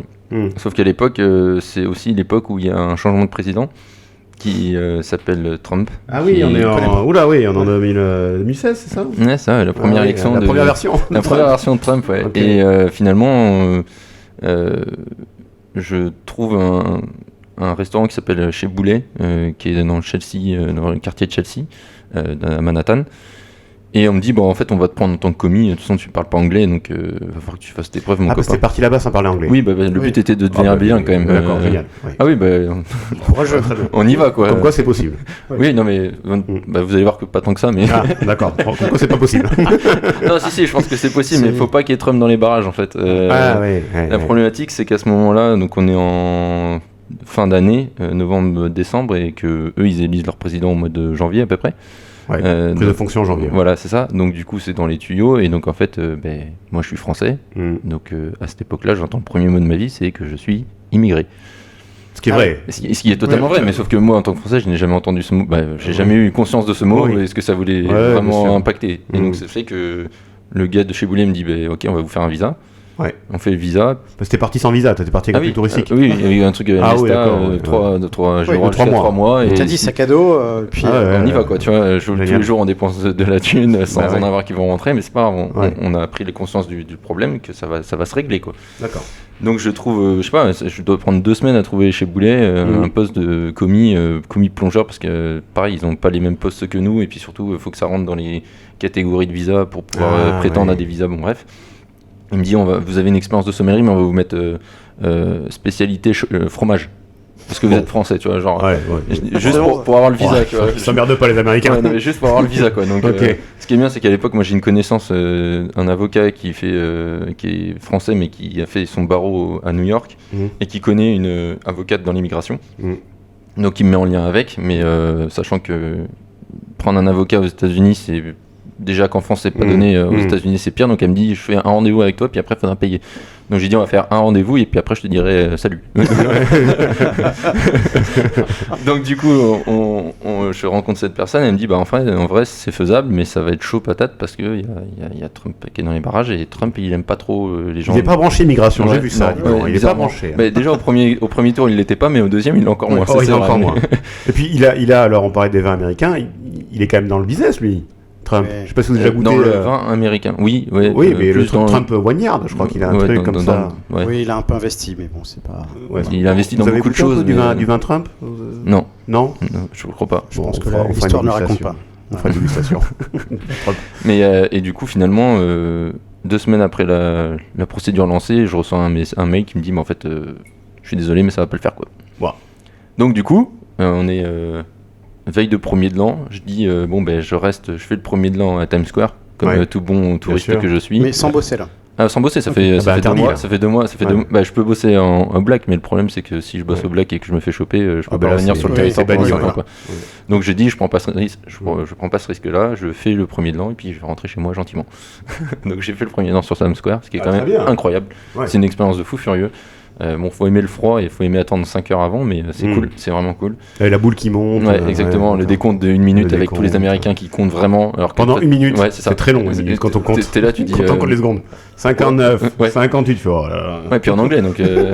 En plus en anglais, c'est vraiment chiant, même pas en français. Déjà que compter dans le bon sens en anglais, tu vois, à l'époque c'était compliqué, tu vois. Compte à rebours. Le faire compte à rebours, je dis, je vais attendre 10, moi, ce sera bien. De toute façon, je connais pas avant. Moi, je connais à partir de 10. Je connais, mais pas très bien, donc on va arrêter. Et donc, du coup, premier de l'an, waouh, pouf, génial. Et 5 jours après, je prends l'avion retour. Donc là, pour le coup, on parlait d'échec tout à l'heure. Là, je le prends comme un échec. D'accord. Là, je me dis, fais chier. Tu t'es pas dit, c'est un joli voyage, quoi. Alors, j'avais déjà fait New York. Donc là, pour le coup, il y avait beaucoup d'économies qui s'étaient envolées. Avec beaucoup d'espoir. Et tout le monde te voit revenir en mode, alors, l'américain. C'est ça. C'est quoi $3 000 dans une vie? Oui, c'est pas grand chose. Voilà, surtout en ce moment. Mais du coup, à l'époque, j'étais accompagné et moi, c'était mon objectif d'aller à New York. Donc l'objectif ne marche pas. Donc l'objectif de la personne qui m'accompagne me dit, moi, j'aimerais bien aller à Paris. D'accord. Donc du coup, je dis bon ben. Là, tu retournes à la maison. Ouais, vers enough. Tu m'as suivi à New York. Ok, tu vas à Paris. Alors que moi, j'avais dit plus jamais je remettrai les pieds à Paris. À cause du Bristol. À cause du Bristol. Voilà. Donc du coup, on se met à chercher du travail sur Paris. Et je pose mon CV sur l'hôtellerie-restauration, je crois, un truc dans le genre. Et genre 2 heures après, j'ai un appel du Ritz. Qui me dit, ouais. Et à l'époque, c'était Madame Touzé, la chef sommaire. Corinne Touzé. Non, Estelle.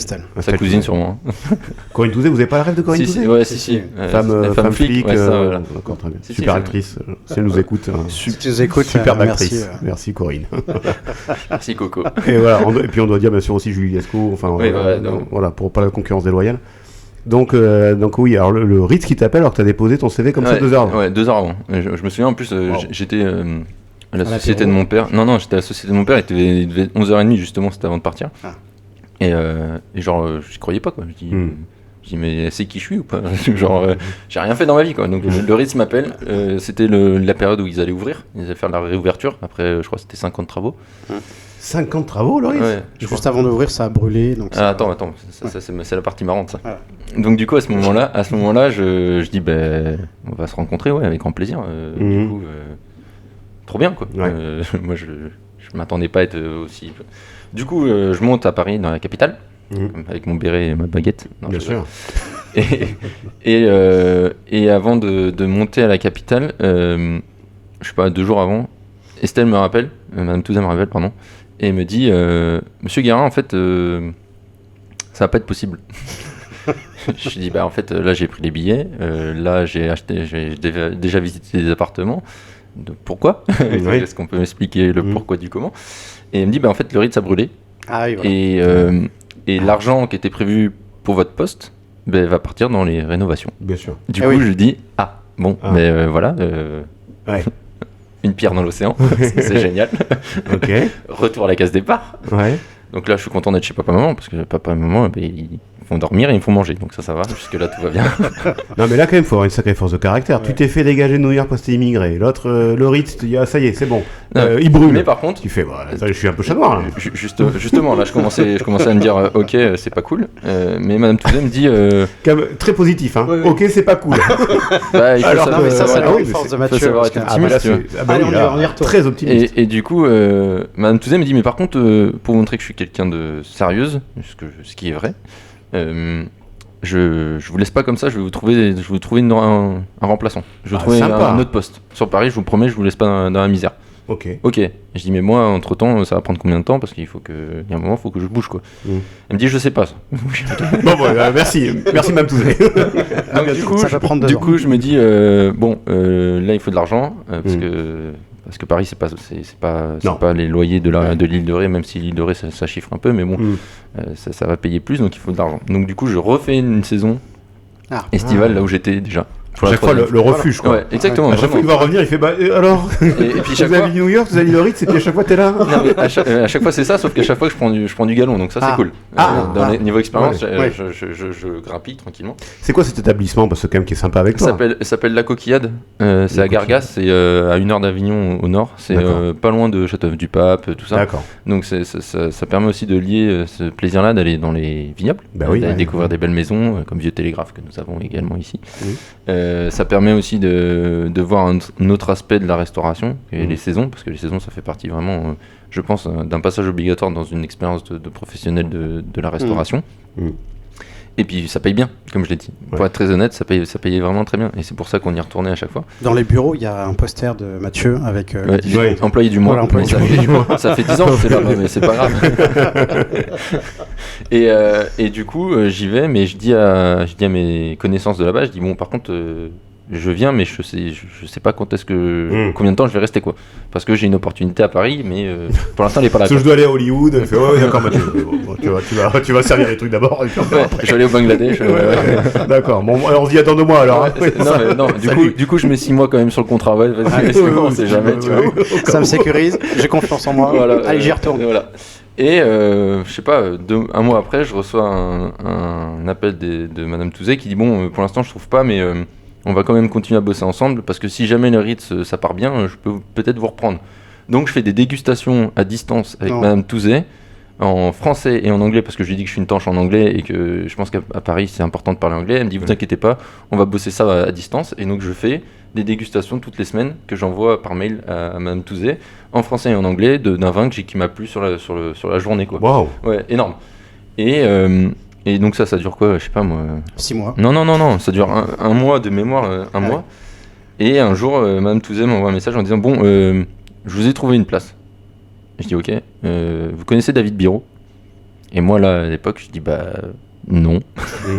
C'est qui David Biro? Tu vois, genre, je suis censé être dans la sommellerie, donc quand vous êtes dans la sommellerie, il faut savoir qu'il faut tout savoir au mieux, parce que ça vous permet de montrer qui vous êtes. Mais moi, je suis quelqu'un de franc et honnête. Je pense que c'est une de mes qualités. Et je lui dis clairement, droit par un téléphone, je dis non, je suis désolé, Madame Touzé, je ne sais pas qui est David Biro. Elle m'a dit ça serait peut-être bien de vous renseigner. Allez voir sur internet quand vous raccrochez. Je dis ok, d'accord. Donc en attendant, il a peut-être une place pour vous. Je raccroche, je prends mon téléphone, je tape David Biro, et là je vois le palmarès, et là je dis ah ouais, là t'es vraiment naze, Mathieu, de pas avoir su ça avant, tu vois. Donc là je dis. Mais c'est un truc que vous faites, je t'interromps 2 secondes, c'est un truc que les sommeliers, ou en tout cas dans ce monde-là, on fait beaucoup. Il y a beaucoup de name dropping.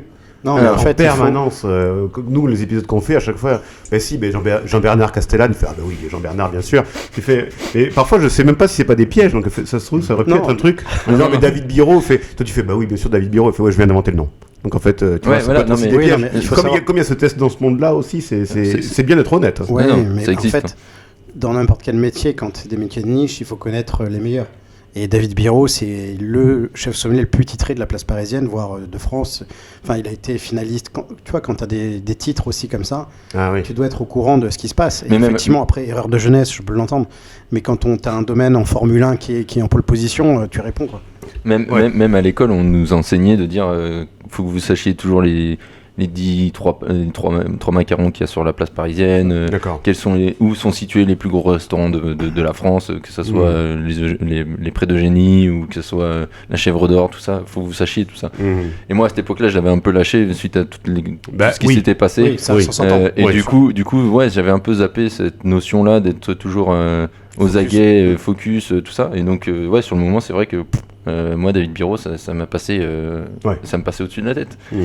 Et du coup, je vois ça, je dis je suis vraiment une tanche déjà pour commencer. Et après je me dis bon, ok, il travaille où Monsieur Biro? Et là, Mandarin Oriental. Et là je dis 2 macarons Michelin, Thierry Marx. Donc Thierry Marx qui est à Corbeil-en-Bage. Moi j'avais à cette époque-là entendu parler de lui parce que La Rochelle, Bordeaux, 1h30, c'était on va dire le restaurant le plus coté dans les quartiers. Et là je me dis waouh, là c'est Ritz était là. Et là je viens de retaper dans une porte où c'est au même niveau que le Ritz. Là je dis là va pas falloir se rater par contre sur l'entretien, quoi, parce que là c'est peut-être ta deuxième, mais t'as peut-être ta dernière chance de trouver quelque chose de ce niveau-là et de cette rigueur-là. Et donc j'envoie mon CV avec ma lettre de motivation comme tout le monde à Monsieur Biro en disant bonjour, je viens de la part de Madame Touzé. C'est malin ça. Monsieur s'il vous plaît. Et David me rappelle, je sais pas moi, dans la journée, il me laisse un message. Oui, bon, ben là, je pars en service, j'ai vu votre mail, merci Monsieur Guérin, je vous appelle dans la journée. Bon, il m'a appelé une semaine après.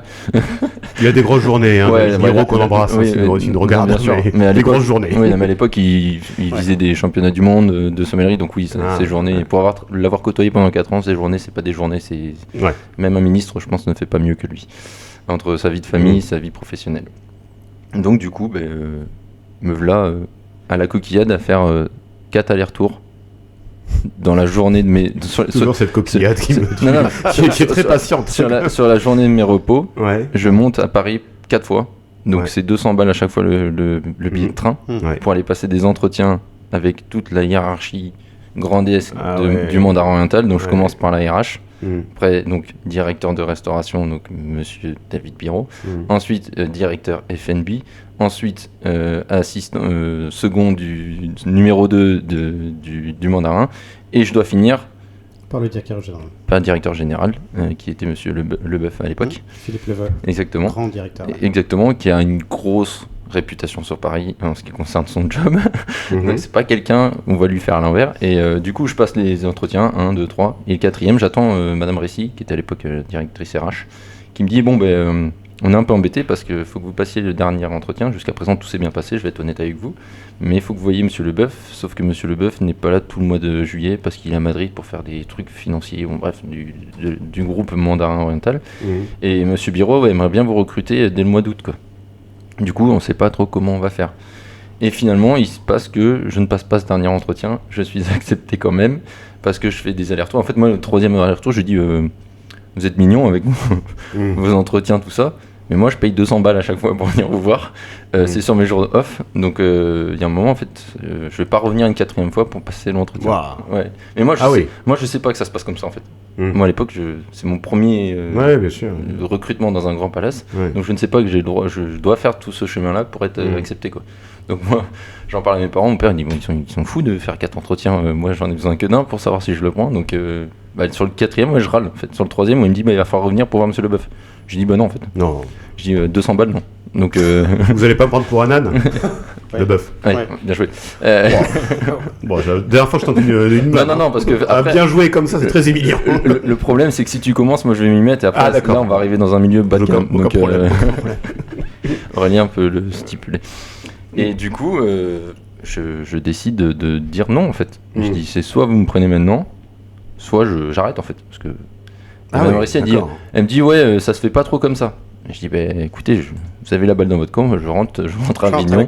Je rentre à Avignon. Je rentre à la coquillade. Exactement, dans ma coquille. Tu vois, voilà. bien. Ouais. Et on verra ce qu'on ferait, quoi. Donc je rentre. Et le lendemain, on m'appelle, on me dit, bon, monsieur Guérin, c'est quelque chose qu'on ne fait pas normalement, mais vous êtes accepté.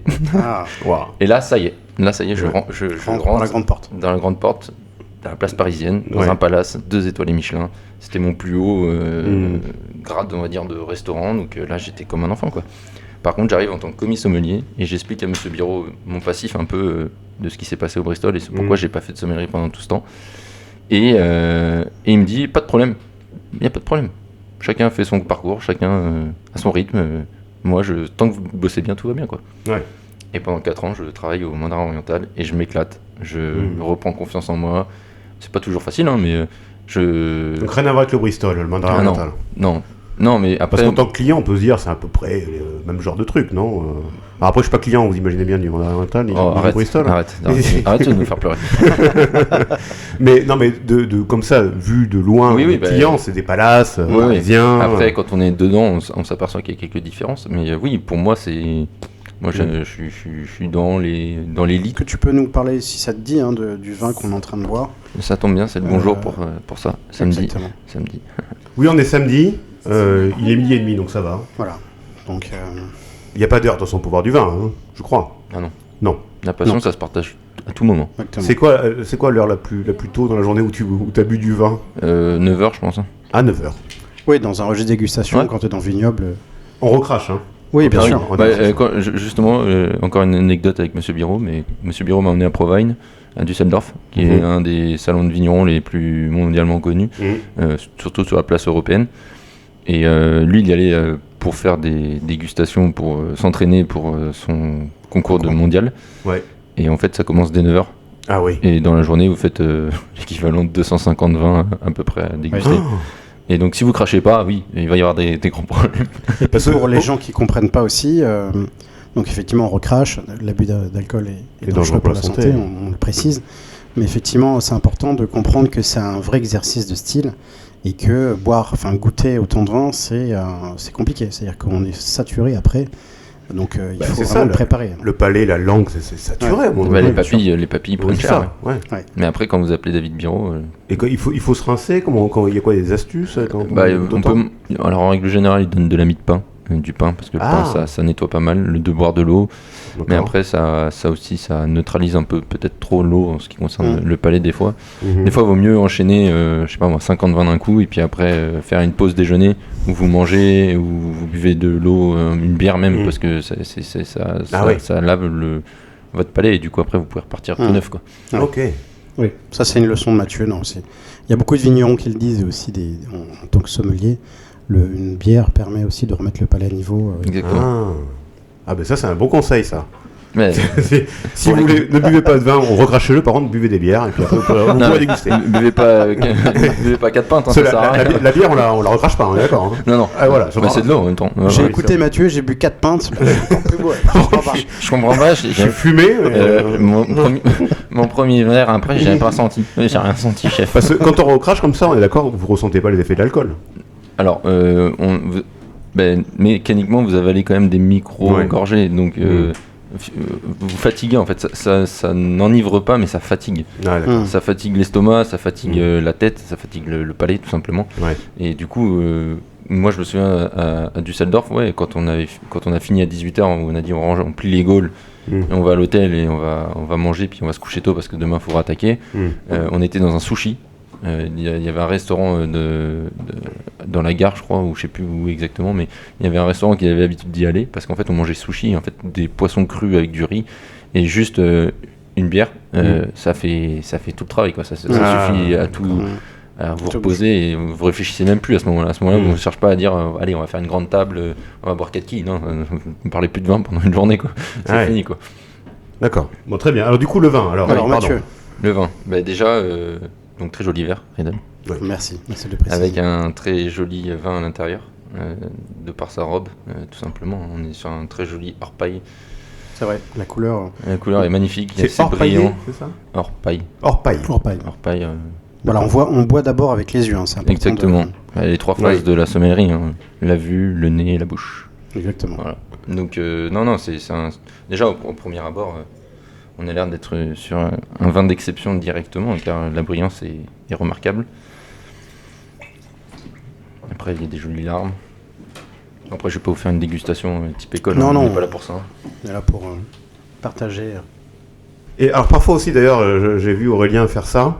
Tu prends une feuille blanche comme ça. Ouais, c'est pour les reflets.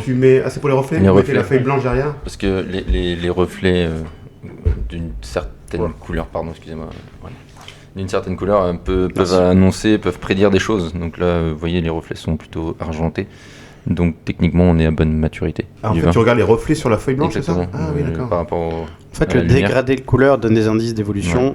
Donc quand tu vas sur l'or pâle vers le doré, ça indique des dégradations de couleur ou des graduations, ce qui peut donner des indices. Encore une fois, ce sont des indices, c'est pas une valeur absolue. C'est pas une vérité absolue. Qui donne des indices sur soit la méthode de vinification, soit sur l'âge du vin. Donc voilà. Donc là, après au nez, on va passer au nez. Oui. Donc, le visuel. Donne-nous ton nez.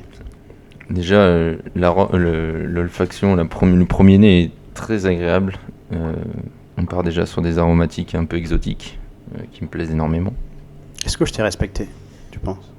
Toujours. Ouais. Le respect est toujours de mise entre nous. Exactement.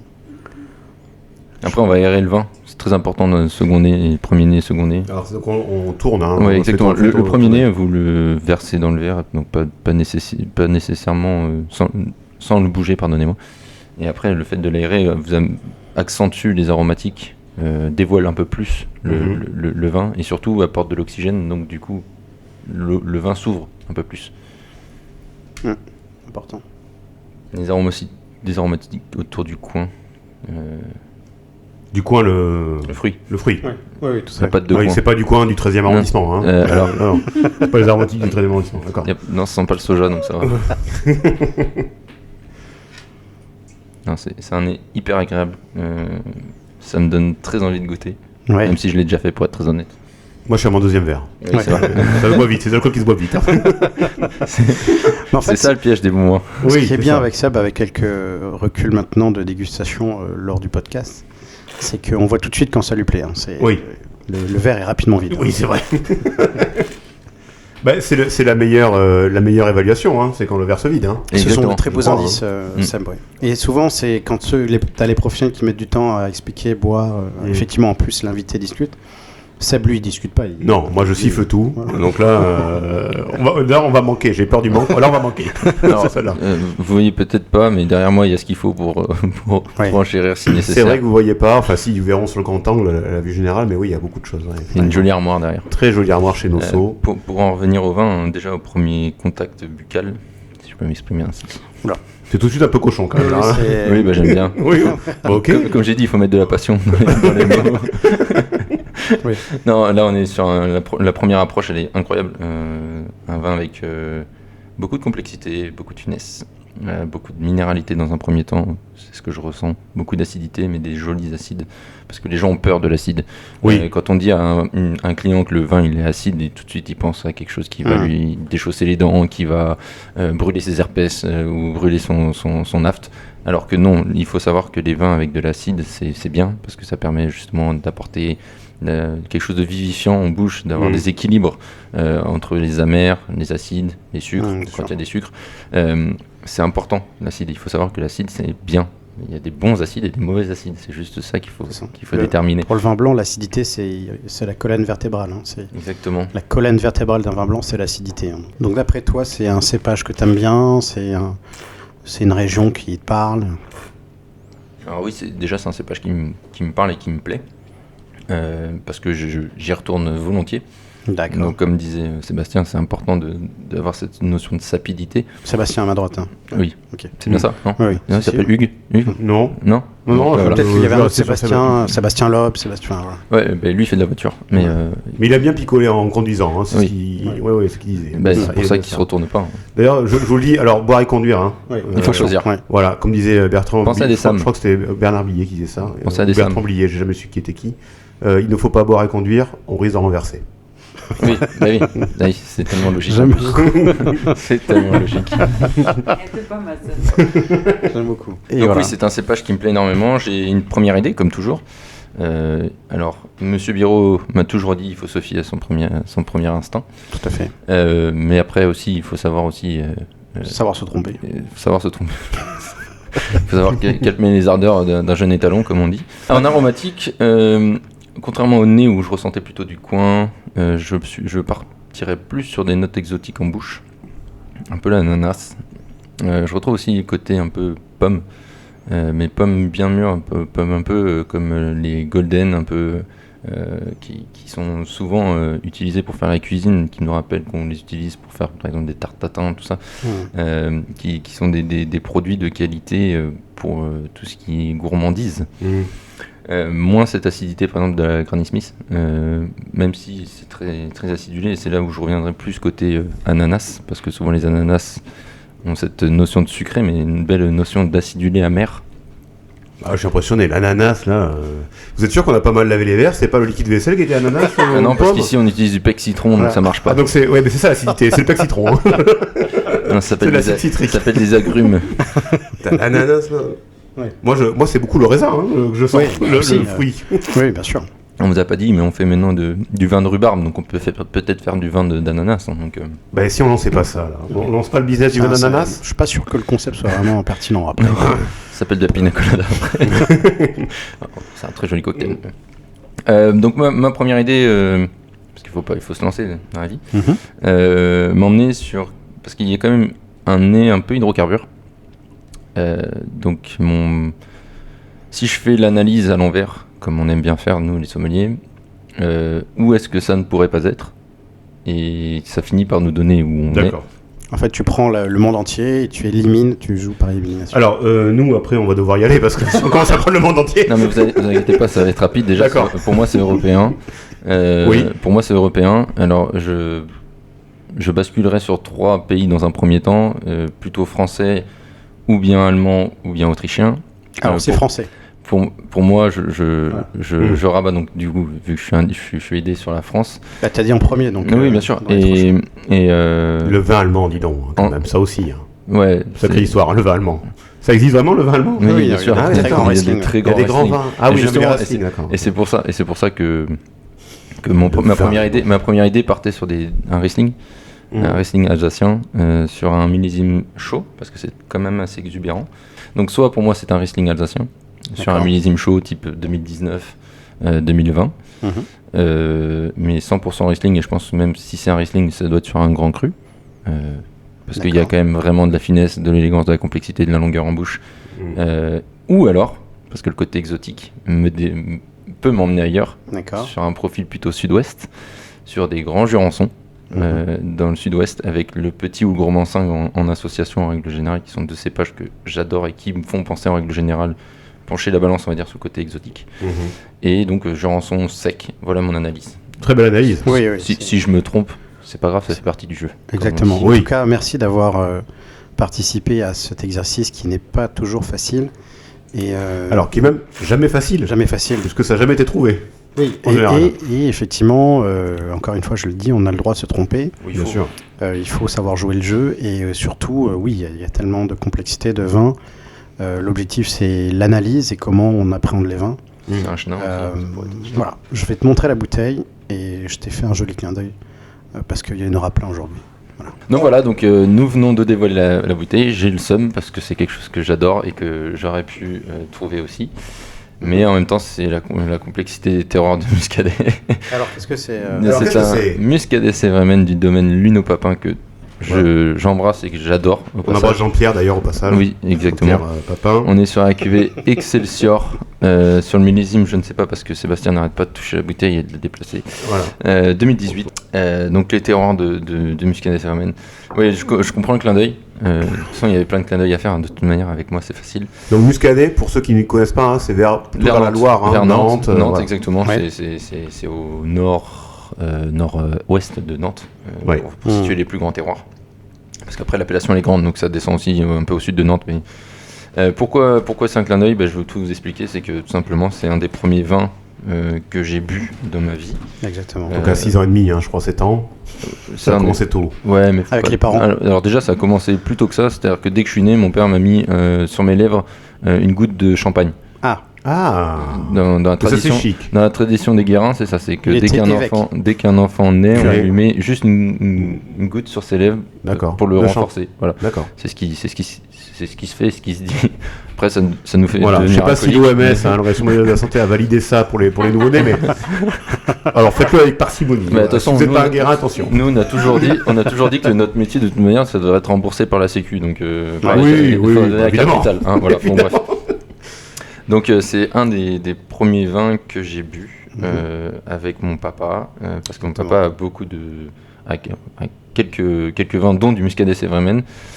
Et on en boit tout le temps. On en boit encore. Aujourd'hui, Goulen, s'il m'entend, il sait ça va lui parler. Donc c'est le premier vin que j'ai bu. Je pense que c'est un des premiers vins que j'ai vendu en étant sur l'île de Ré, parce que c'est pareil, l'île de Ré, le Muscadet, c'est Pas très pratiquement loin. en face. Hein, vous regardez, on est pratiquement sur les terroirs. C'est un des vins que j'adore. C'est des vins qui ont un potentiel énorme, que ça soit des vins à boire tout de suite ou des vins de garde. Ça, c'est Monsieur Biro qui m'a plutôt appris ça sur le côté garde. C'est un terroir incroyable. C'est un cépage que tout le monde sous-estime, le melon de Bourgogne, pour ceux qui ne le savent pas. Exactement. Oui. Et ça fait des grands vins, quand ils sont bien travaillés par les bonnes personnes, des grands vins de terroir, des grands vins de gastronomie. Donc je suis très très content. De toute façon, le melon de Bourgogne, j'aurais pu me faire avoir, c'est fait. Voilà. Alors Oui. sache Mathieu que en fait l'idée de la bouteille à l'aveugle, c'est aussi, comme on aimait dire avec Sébastien, c'est le coup de cœur, c'est le vainqueur. C'est le vainqueur, exactement. Et effectivement, si je le mets en scène, c'est Ah oui, qu'effectivement, je suis aussi fan de Muscadet, surtout quand ils sont bien nés. Excelsior, c'est la cuvée haut en image, je dirais, la haute couture du Muscadet sur cette cuvée-là. Moi, j'ai eu beaucoup d'émotions sur des très vieux Excelsior qui m'ont amené à aller flirter l'élégance de la Bourgogne. Et surtout des génies des accords, parce que c'est des vins qui peuvent s'interpréter quand on le met correctement en scène sur des grands plats, sur des poissons cuisinés dans des 3, 2 étoiles, ou même à la maison, hein, quand on l'ouvre intelligemment. Je vous invite, c'est pour ça qu'on l'a mis dans une carafe pour le mettre en scène avec des ouvertures, je dirais, de 1 ou 2 heures. Là, ça fait 2 heures qu'on a dans le verre, donc on a eu le temps de l'apprécier avec beaucoup de discussion. Ça montre aussi, comme on disait tout à l'heure avec Sébastien, qui l'a adoré de manière très discrète, à boire quelques petites gorgées. Voilà, c'est un grand vin, c'est aussi ça. 3 verres, c'est pas quelques gorgées, Aurélien. Voilà. Là, c'est Mais que mon tout deuxième. dépendait, Hein. Là, voilà. je me chauffe. Là, j'allume la fusée, juste. Hein. Je la démarre. Donc voilà, l'interprétation est celle qu'on en fait, mais je trouve que 2018, comme tu l'as souligné, fait partie des cépages, des millésimes très intéressants, parce que je pense qu'ils sont en Excelsior sur l'apogée de ce qu'ils voulaient faire, parce qu'un vigneron grandit de millésime en millésime pour aller chercher ce qu'il souhaite le plus dans le temps, parce que des terroirs mettent du temps à se mettre en place. Et je pense qu'on n'est pas loin de l'apogée de ce qu'ils veulent Et faire. c'est dans les millésimes difficiles aussi que les grands vignerons ressortent. Et Exactement. c'est pour ça que je souligne encore le domaine Nuno Papin. Excellent. Pour moi, c'est un grand domaine. Mathieu, il est temps de passer la minute fire. Ah, ça c'est mon truc préféré. You speak English, maybe Fire. maybe in a couple times. Bah, il voulait parler anglais, mais ça s'est terminé trop vite à New York. Ah oui, New York, trop vite. Du coup, le niveau d'anglais, on en est où là? Non, ça va, on se débrouille, parce que quand vous travaillez au mandat... Non, ça va, on se débrouille, c'est beaucoup d'éléments parasites pour dire pas tellement. La moue de bouche est vraiment Ben oui, désagréable, hein, oui. franchement. Alors moi je le dis, parce que la première fois que je le dis ici, je crois, moi je suis recruteur dans la vie. Ah. Et quand un candidat, je lui dis est-ce que vous parlez anglais, et qui me dit oui ça va, je me débrouille. Alors, je vais t'expliquer un truc Ou tout simple, encore, c'est que quand pourquoi vous travaillez au mandat... Oui. Bah, oui. Souvent, c'est pourquoi. On a un ami qui... Ouais, non. Alors d'ailleurs je le salue Thomas, qui, Oui, qui parfois on l'adore, nous aide sur on ce podcast, l'adore. on l'adore. J'ai voulu lui trouver un job récemment, et mon client me dit est-ce qu'il parle anglais, votre Thomas là? Et donc je demande à Thomas, est-ce que tu parles anglais? Il me dit pourquoi? Je fais bon, mais ça, c'est ma réponse. Merci. Pourquoi c'est important? Non. Non, mais parce que par exemple, quand vous apprenez que vous allez travailler au mandat oriental, vous savez qu'il y a une clientèle internationale qui va Oui. être là, et donc vous savez que vous allez être en porte-à-faux parce qu'il va falloir parler anglais. Et quand vous savez pas parler anglais, il y a un moment où vous dites bon, faut prendre le taureau par les cornes. À un Je moment ne suis donné, voilà. Je ne sais pas parler anglais, mais par contre, je sais réfléchir avec mon petit cerveau. Et c'est-à-dire que je vais faire un discours, on va dire classique, que je fais en français, et je vais le traduire mot à mot par des phrases que je vais apprendre par cœur, jusqu'à temps de dire chaque fois je rajoute un petit mot en plus pour que ça soit un peu plus élégant, un peu plus complexe, un peu plus délicat. Donc finalement, j'ai appris comme ça en disant je sais vendre du vin. Ce que je dis à tous mes entretiens, je sais vendre du vin en anglais. Voilà. Voilà. Donc, la méthode Finalement, Guérin. La méthode Guérin, Bah, que méthode Guérin. vous retrouverez Voilà. en DVD. Je ferai un livre à l'occasion. Voilà, à l'occasion. Et à partir donc, de là, comme tu as donc le taureau par les cornes, you took the bull by the horn, comme on dit chez les Guérins. Les Chicago Bulls, voilà. Michael, si tu m'entends, dédicace. Ouais, il nous écoute beaucoup, Michael. Ouais, j'en étais sûr. Et du coup, en fait, j'ai appris à vendre du vin en anglais, j'ai des lexiques de vocabulaire en anglais que je maîtrise. Mais après, quand je leur ai dit, je dis quand ils commencent à me raconter... Sauvignon, Cabernet Chardonnay. Sauvignon, Vous êtes Cabernet désagréable. Sauvignon. Vous C'est un êtes- affreux personnage. Ouais, C'est mon rôle, c'est ce qu'on Non, a mais dit. l'alcool délie les langues, on est en train de le voir. C'est vrai que oui, ça a bien délié là. Comment ça y arriver? Donc du coup, j'explique que oui, je peux vendre du vin en anglais. Par contre, quand il me commence à me raconter sa vie, il y a un moment, je vais lui dire stop, tu vois, genre ça va trop vite. Stop, quoi. ou alors in French. Non, can you repeat please ou You follow slowly in French please. is better for me. I'm French, can you repeat Voilà. slowly Oui. please. tu vois. Oui, voilà. Ouais. Donc, Ça ou arrête de me parler, j'ai pas que ça à faire, quoi. Après, on avait actuellement une apprentie américaine. Ouais. J'ai réussi à me faire comprendre et elle s'est servir grâce à moi. Maintenant. Oui, ça c'est vrai. Donc on souligne la transmission. Donc, certes, c'est peut-être pas un anglais de Shakespeare, mais c'est un anglais qui est compréhensible. Très bien. Donc c'est pour ça aussi, la suite des événements, c'est de partir Oui, dans un pays on va en étranger. parler. Donc, On va en parler. Ouais. je sais pas ce que j'ai le droit de dire à ce moment-là, parce que je vis avec une personne Parle. qui est un Oui. peu... Tu es venu avec un ta peu- compagne, effectivement, qui a l'air assez incroyable, vindicative sur le qui- sujet. qui a- Il y a encore, t'as démissionné, mais j'ai l'impression que la suite n'est pas écrite là. Non, mais ma compagne est incroyable. Je l'aime plus que tout. Elle est au courant de ça. Sans elle. Quand ça commence comme ça, il y a un mais derrière. Non, il n'y a pas de mais. Non, il y a pas de mais. C'est D'accord. juste qu'il y a des choses que je n'aurais pas pu accomplir si elle n'avait pas été là. Oh, non. Cependant, on n'a pas la même vision sur certains. Cependant. Cependant. Oui, c'est plus élégant que mais. Ouais. Exactement. Cependant. Nous n'avons pas la même vision sur certaines choses, ce qui est normal. D'accord. Et Ouais. il y a des choses que j'ai tendance à dire qu'elle préférerait garder secret. Ok. Ah. Afin de ne pas se brouiller, se mettre une balle dans le pied, comme on dit. Non, mais après, quand je vois tout le cheminement, je me dis, voilà, force de caractère, on va au bout des choses, Oui. des objectifs atteints, d'autres à atteindre. Donc voilà, il y a des choses à écrire ensemble en tout cas. Ça, c'est sûr. Bon. Donc, fire question. Allez, Allez. Je vous la fais en français, c'est plein ça. c'est-à-dire feu. Donc en une minute, donc une réponse instinctive.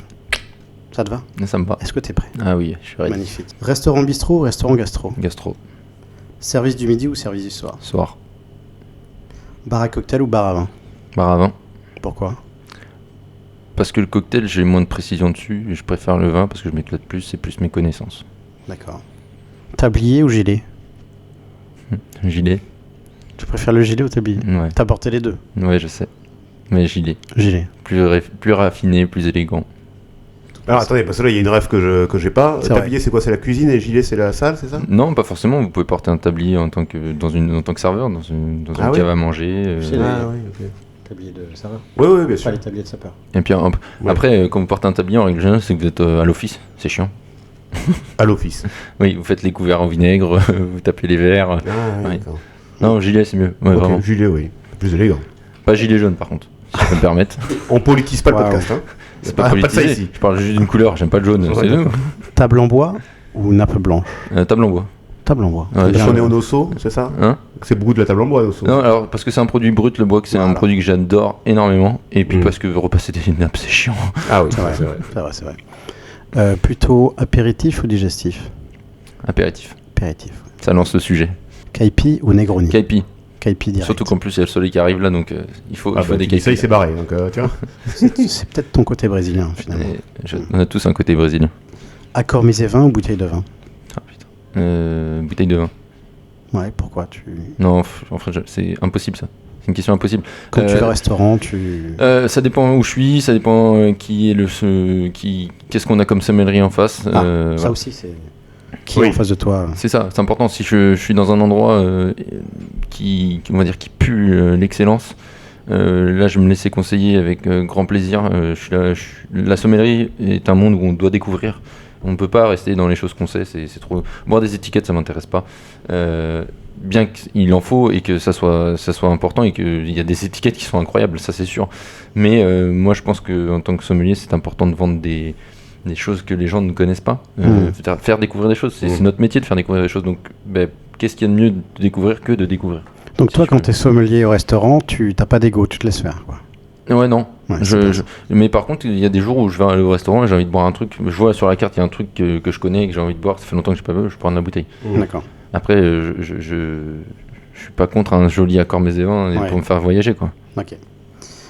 Découverte ou buveur d'étiquette? Ma découverte, du coup. Découverte, ouais. Vin français ou vin étranger? Ah, putain. Vin étranger. Donc c'est-à-dire qu'aujourd'hui, Pardon? tu es 50-50, c'est-à-dire que tu as eu des aventures étrangères, tu parles étranger bientôt, tu te sens plus comment? Tu as envie de boire Mais en fait, français, c'est ce qu'on nous a. C'est ce que j'ai appris déjà Ouais. à l'école. On avait des références françaises, on n'avait pas de vin étranger. Alors, il y a un chapitre forcément où on parle des vins étrangers, ou on va dire ceux qui émergent. Mais aujourd'hui, c'est plus difficile d'avoir des jolies cartes de vin étrangers à Paris que des jolies cartes de vin français. Et moi, j'ai envie de découvrir la chose. Ouais. Mais ce qui est important, c'est comme le saké, qui est un liquide qui arrive de plus en plus sur nos tables. Moi, ce que j'aime dire, c'est que quand les gens viennent chez moi pour manger, quand j'invite des gens, en règle générale, il y a une bouteille de saké, une bouteille de vin sur table. Bon, C'est-à-dire on n'a que- pas été invités, nous. Hein. Oui, c'est vrai, Oui. mais le temps est court. bien. On compte les secondes. Poisson ou viande? Viande. T'es de La Rochelle, mais c'est viande. Ouais. Mais parce que justement, le poisson, j'ai eu l'habitude Ah oui, d'en manger ça régulièrement. fait sens finalement. Fromage ou dessert? Dessert. Dessert, oui. T'es un bec sucré, toi, je te vois toujours. Je suis un bec sucré, mais plutôt faut pas que j'oublie aussi pourquoi j'ai fait ce métier aujourd'hui. Ouais. La pâtisserie. Ben Parce oui, que oui. bien sûr. Bien Parce sûr. que ma maman faisait des magnifiques desserts, Ah. très traditionnels, mais très bien maîtrisés sans vraiment qu'elle le sache. Ah. Et c'est pour Mais ça peut-être que- qu'elle entendra ça et ça sera un joli compliment pour et elle. c'est peut-être pour ça aussi que mon cœur a balancé sur la pâtisserie au début. Ok. Cognac ou Armagnac? Wow. Quelle question. Voilà, Cognac. Évidemment. Cognac, évidemment. Tu veux me faire offense, toi? Billard ou fléchette? Oh, putain. Ah, c'est quoi? Bière ou fléchette? Fléchette. Billard ou fléchette? Billard. Billard. Billard ou Billard. fléchette? Ah, Billard. billard. Billard parce que je suis meilleur que billard que fléchette. D'accord. Tu le sais bien. D'accord. oui. Voilà. D'accord.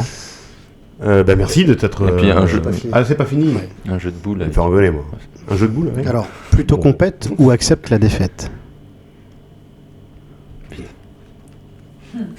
On peut être les deux, hein. Ouais, bah, ce sera les deux. Ce sera les deux. J'adore la compète. J'ai toujours fait des sports de compète dans ma vie. Même pour moi, la vie est une compète. Donc, D'accord. mais par contre, faut savoir accepter de De perdre. perdre. Mmh. Ça fait partie du jeu. Et de rebondir. Bah, la défaite apprend des enseignements qu'il faut mettre à profit derrière pour ne plus perdre. Tout à fait. Et on termine par pantouflard ou plutôt fêtard? Ouais, pantouflard. Pantouflard. Ouais, J'en étais sûr. J'en étais sûr. Merci Mathieu, merci de... Prends ça comme tu veux. T'es sûr. Je pourrais t'étonner. Merci d'avoir joué le jeu. Merci à vous. Merci de l'invitation. C'est un On super a toujours moment. une question. Ah oui. Ah oui. On a toujours une question parfois que La j'oublie de question poser d'ailleurs. coquine. Non, c'est pas ça. Non, c'est pas la question c'est pas la question in. C'est pas la question coquine. Sur 100 français. Sur 100 français. Non. J'étais encore dans mon rôle. Non, tu nous as parlé beaucoup de gastronomie, de beaux endroits, du riz, du Bristol, etc. Mais est-ce qu'on n'a pas un plaisir coupable chez Mathieu? Est-ce qu'il n'y a pas un Kinder Bueno? Il n'y a pas un Babybel? Non. Est-ce qu'il n'y a pas un truc que tu as envie de manger ou que tu manges discrètement pour pas le dire? Comme un gros dégueulasse sur un canapé? Non, je vais te dire le plaisir coquin. Le plaisir coquin, c'est un verre de vin avec de la musique type années 80, bien français, bien tapé, tu vois. On est sur Indochine? Par exemple, Jean-Jacques Goldman. Partenaire particulier? Ouais. Partenaire particulier, je les connais par cœur, mon gars, me lance pas. On connaît par cœur parce qu'il n'y en a qu'une, donc du coup, c'est assez rapide. C'est faux, il y en a deux. Ils en ont fait deux, sauf que le deuxième n'a pas marché. C'est particulier, pas partenaire. Ouais, c'est ça.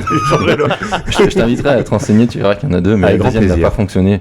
Trop de synthé. Il y en avait déjà beaucoup sur la première. C'est pour ça.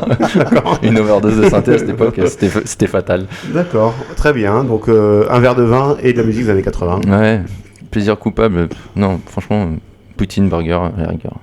Ouais. Poutine, je rappelle, qui n'est pas le président, qui est aussi un plaisir coupable peut-être ouais, non, Poutine. Là, il faudrait qu'on ait une heure de plus et surtout, il faudrait politiser le problème. Là, on l'a pas. Non, Poutine, burger. le plat québécois ou canadien, généralement. Pommes de terre, fromage. Non, frites et sauce barbecue. On a parlé de... Je ne suis pas spécialiste, mais je crois que la frite est issue de la pomme de terre. Oui. Voilà. Mais tu peux la travailler de différentes manières. Gratin. On a parlé de ton parcours. On terminera sur celui de Nosso. Bah oui. Quelques mots sur Nosso, sur notre collaboration. Il faut savoir que ce qui est très amusant avec Mathieu, c'est qu'il a fait le Bristol comme moi. J'ai fait le Mandarin comme lui. C'est-à-dire qu'on a ouvert l'adresse, le Mandarin Oriental Paris, avec David Biero. Il a rejoint l'équipe. Moi, j'étais déjà parti, mais voilà, on a fait de belles adresses ensemble. On clôture ce parcours professionnel parisien avec cette belle collaboration. Donc déjà, merci pour ça, Mathieu. Ça a été un assistant hors pair. J'ai toujours su que tu étais quelqu'un d'extrêmement talentueux. Et tu l'as prouvé, tu l'as montré. Et voilà, donc aujourd'hui, je te souhaite tout le meilleur. Voilà. T'en es où, toi, là-dessus? Moi, comme je l'ai dit hier au dernier briefing que j'ai pu faire ici, Nosso est une excellente adresse d'un point de vue gastronomie et vin, et aussi en tant que valeur humaine et valeur de travail dans la sommellerie ou la restauration côté, on va dire, salle, même en cuisine. C'est des fous, mais on n'est pas là pour parler de la cuisine, mais c'est une adresse à faire, c'est une adresse cuisine franco-brésilienne. Exactement, avec Madame Montagne aux commandes. Non, c'est une super expérience. J'ai un petit peu de regret à l'idée de ne pas pouvoir faire plus avec eux, mais c'est le temps qui est fait de cette manière. Mais Nosso, grosse maison, déjà il faut y aller manger, il faut venir travailler pour ceux qui ont envie de travailler dans la salle. Vous avez un rythme qui est correct, vous êtes payé à votre juste valeur, vous êtes pris en considération, et c'est ça qui est le plus important dans notre métier aujourd'hui, je pense, c'est la considération. Et vous êtes dans une évolution de restaurant qui, pour moi, un jour sera étoilé, même si c'est pas leur souhait ultime, qu'ils ne la cherchent pas, qu'ils se laissent aller, qu'ils font comme ils ont envie de faire, qu'ils sont pas là pour être jugés, et ils font ce qu'ils aiment, et ça se ressent dans l'assiette et dans l'âme du restaurant. Donc, changez rien. J'ai adoré ces 5-6 mois qu'on a passé ensemble, et je la recommanderai à tout le monde. Voilà. Ah bah ils vont me faire pleurer ces deux-là. Bon, et du coup là c'est quoi les projets là Les projets c'est d'aller retenter une expérience à l'étranger. Oh là là. On n'est pas très loin de la coquillette. Hein, oui mais il faut les coquillade. Il faut prévenir la coquillette que du coup tu vas revenir au mois de juin tranquillement. Non, ça fait un moment que je leur ai pas envoyé de message pour dire que j'allais revenir, donc je pense qu'ils m'ont peut-être oublié un petit peu. Oh je crois pas. Non, je ne sais pas. Non, le projet de retenter une expérience à l'étranger et ouais c'est chouette. Peut-être définitive, on verra. On a le pays. On a le pays, oui. C'est un pays avec une feuille d'érable et un drapeau rouge et blanc.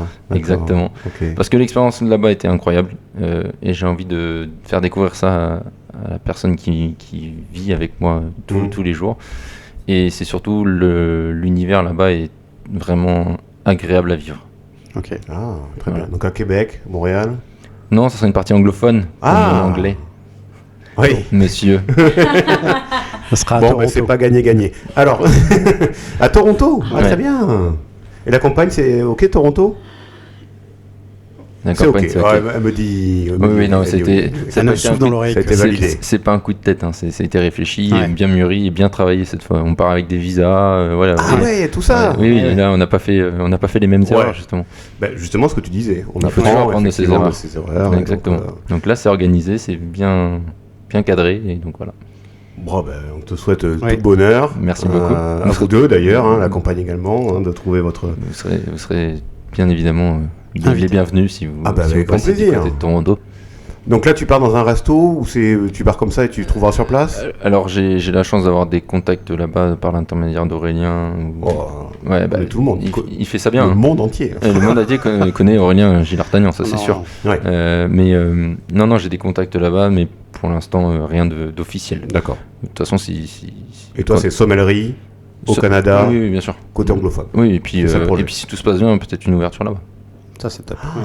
Ah oui. Donc toi, tu ouvrirais ton propre. Ça y est.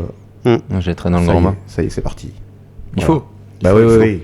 Et puis si ça Et se pas en fait France, du coup. Mais si ça se fait pas au Canada, ça sera en France, ouais. D'accord. Ok. Oui, donc oui. Ok. Il y a un plan B, Il y a un plan B. toujours. Que la France. Mais d'abord Ouais. le Canada pour des raisons fiscales, bien sûr, qu'on imagine. Merci beaucoup de soutenir la France. Merci Je Mathieu paierai mes impôts. d'avoir joué le jeu pour Oui. ces quelques heures avec nous. J'ai un dernier petit clin d'œil pour toi. Oula. Je sais que tu aimes bien les montres, je sais que tu aimes bien les fossiles. Donc je voulais t'offrir ma montre que je porte au poignet. Je l'ai restaurée pour toi Oh. et je voulais t'offrir. Voilà, pour que tu partes putain, ça avec. arrive. Pardon. Et voilà, tiens. Mais t'es un grand Elle est à malade. toi. hein. Tu Ah savais mais pas. tu offres vraiment ta montre? Ouais, c'est J'offre un ma grand montre. malade. Voilà. Bon, heureusement c'est des contrefaçons, mais Mais c'est Putain, quand même. c'est fossile, mais avec un C. Voilà. voilà, oui, c'est ça. Putain, il est magnifique en plus. Bah, j'ai un Ah peu non, de mais goût. là, attendez, Mais qu'est-ce qu'ils me font ces deux-là? Attends, là, on fera ça en off, mais t'es malade. Ah bah, off ou pas off. Attends, qu'est-ce voilà. que vous voulez faire en off, les deux, là? Qu'est-ce qu'ils me racontent, là? Je le sens très coquin, Mathieu. en Ouais, ce mais l'autre, moment. il Je offre sais une pas ce qui montre, se passe. l'autre, je te ferai un truc en off. Attends, ouais. Bon, En Mais tout cas, Bref. voilà. bah ouais, Merci. là, c'est beaucoup de choses, hein. Oui, je suis pas sûr de repartir avec. Hein. Ouais. Tu Attends, mais pourras moi, je peux venir apporter, travailler 6 mois chez Nosso et tu me files une montre? Non mais là, alors il n'y a pas que 6 mois que Voilà. 6 mois de collaboration dans un restaurant. Il y a un passif historique qui fait que, comme je vous ai dit, moi la boucle est bouclée, Ouais, ah, pardon, mais oui, c'est vrai. parce Ouais. que Le Bristol. j'avais une très mauvaise expérience de Paris. J'avais une très première mauvaise expérience en sommellerie. Et grâce à Aurélien, aujourd'hui, je parle avec beaucoup de légèreté. Et une montre. Ouais. Ouais, une montre. Et une montre. Non mais à contrario de ça, la montre c'est un très joli cadeau, mais la tête c'est toujours mieux, j'estime. Et que j'ai fait le tour de Paris et qu'on se connaît maintenant depuis un peu plus de 5 ans officiellement et bien. Et on sait ce qu'on a vécu respectivement l'un l'autre. Et c'est une personne qui est plus qu'un collaborateur à mes yeux. Donc, Moi, je perds un collègue et je gagne un ami. Ah, ça c'était ma phrase, tu me l'as piqué, dommage. Vous voulez qu'on la refasse éventuellement? Non, c'est lui qui l'a sorti en premier, mais c'est la Bon. vérité. Bah écoutez, là, on clôture cet épisode avec beaucoup d'émotion. Mm. Bravo et bonne chance. Oui. Et quelle chance ont les Canadiens Good de... luck, comme on dit en anglais. Good luck, oui, bah voilà. C'est la Oui. méthode Guérin, good luck. Hier, tu m'as dit un truc qui m'a touché. Tu m'as dit, j'aimerais retrouver quelqu'un comme toi qui aime. Tu m'as dit quoi? Une phrase qui m'a beaucoup. J'ai dit, j'espère que la personne que j'aurai en tant que superviseur ou directeur sera aussi intelligent, aussi honnête et aussi respectueux que toi. Mais enfin, ouais, ça c'était. Mais ce qui m'a marqué, c'était le fait de dire qui aime autant la vie. Et Ouais, ça ça m'a va. marqué. Ça c'est vrai. Et j'ai dit non, c'est eux qui ont de la chance. Et je veux que tu l'entendes. Oui, Bon, bah, avec écoutez, les casques c'est fait. Du coup. Voilà, vous pouvez embrasser la mariée, du coup. Voilà. Très bien. Bah, écoutez, merci beaucoup tous les deux pour ce petit moment d'émotion aussi. Merci à vous aussi de nous avoir suivis. On clôture cet épisode de Service Secret. C'était un plaisir de venir chez Nosso. Merci beaucoup. Je pense qu'on reviendra. Il faut venir manger. Hein. Et bien sûr, venez manger chez Nosso et écoutez, allez aussi peut-être visiter Mathieu dans sa future destination. Visiter le pays où est Mathieu, parce que visiter Mathieu. Non, c'était ça. Ah, d'accord. Ok. Voilà. Bah, je sais pas si Donc, madame soit prêt à recevoir. Je sais pas si madame Soit sera prêt à contente. recevoir. Non, mais allez voir Mathieu. Voilà. Du coup, pardon. Allez voir Mathieu dans son nouveau lieu. Merci beaucoup à tous d'avoir suivi. Puis à très vite pour un prochain épisode. Merci. Merci. Merci, au revoir.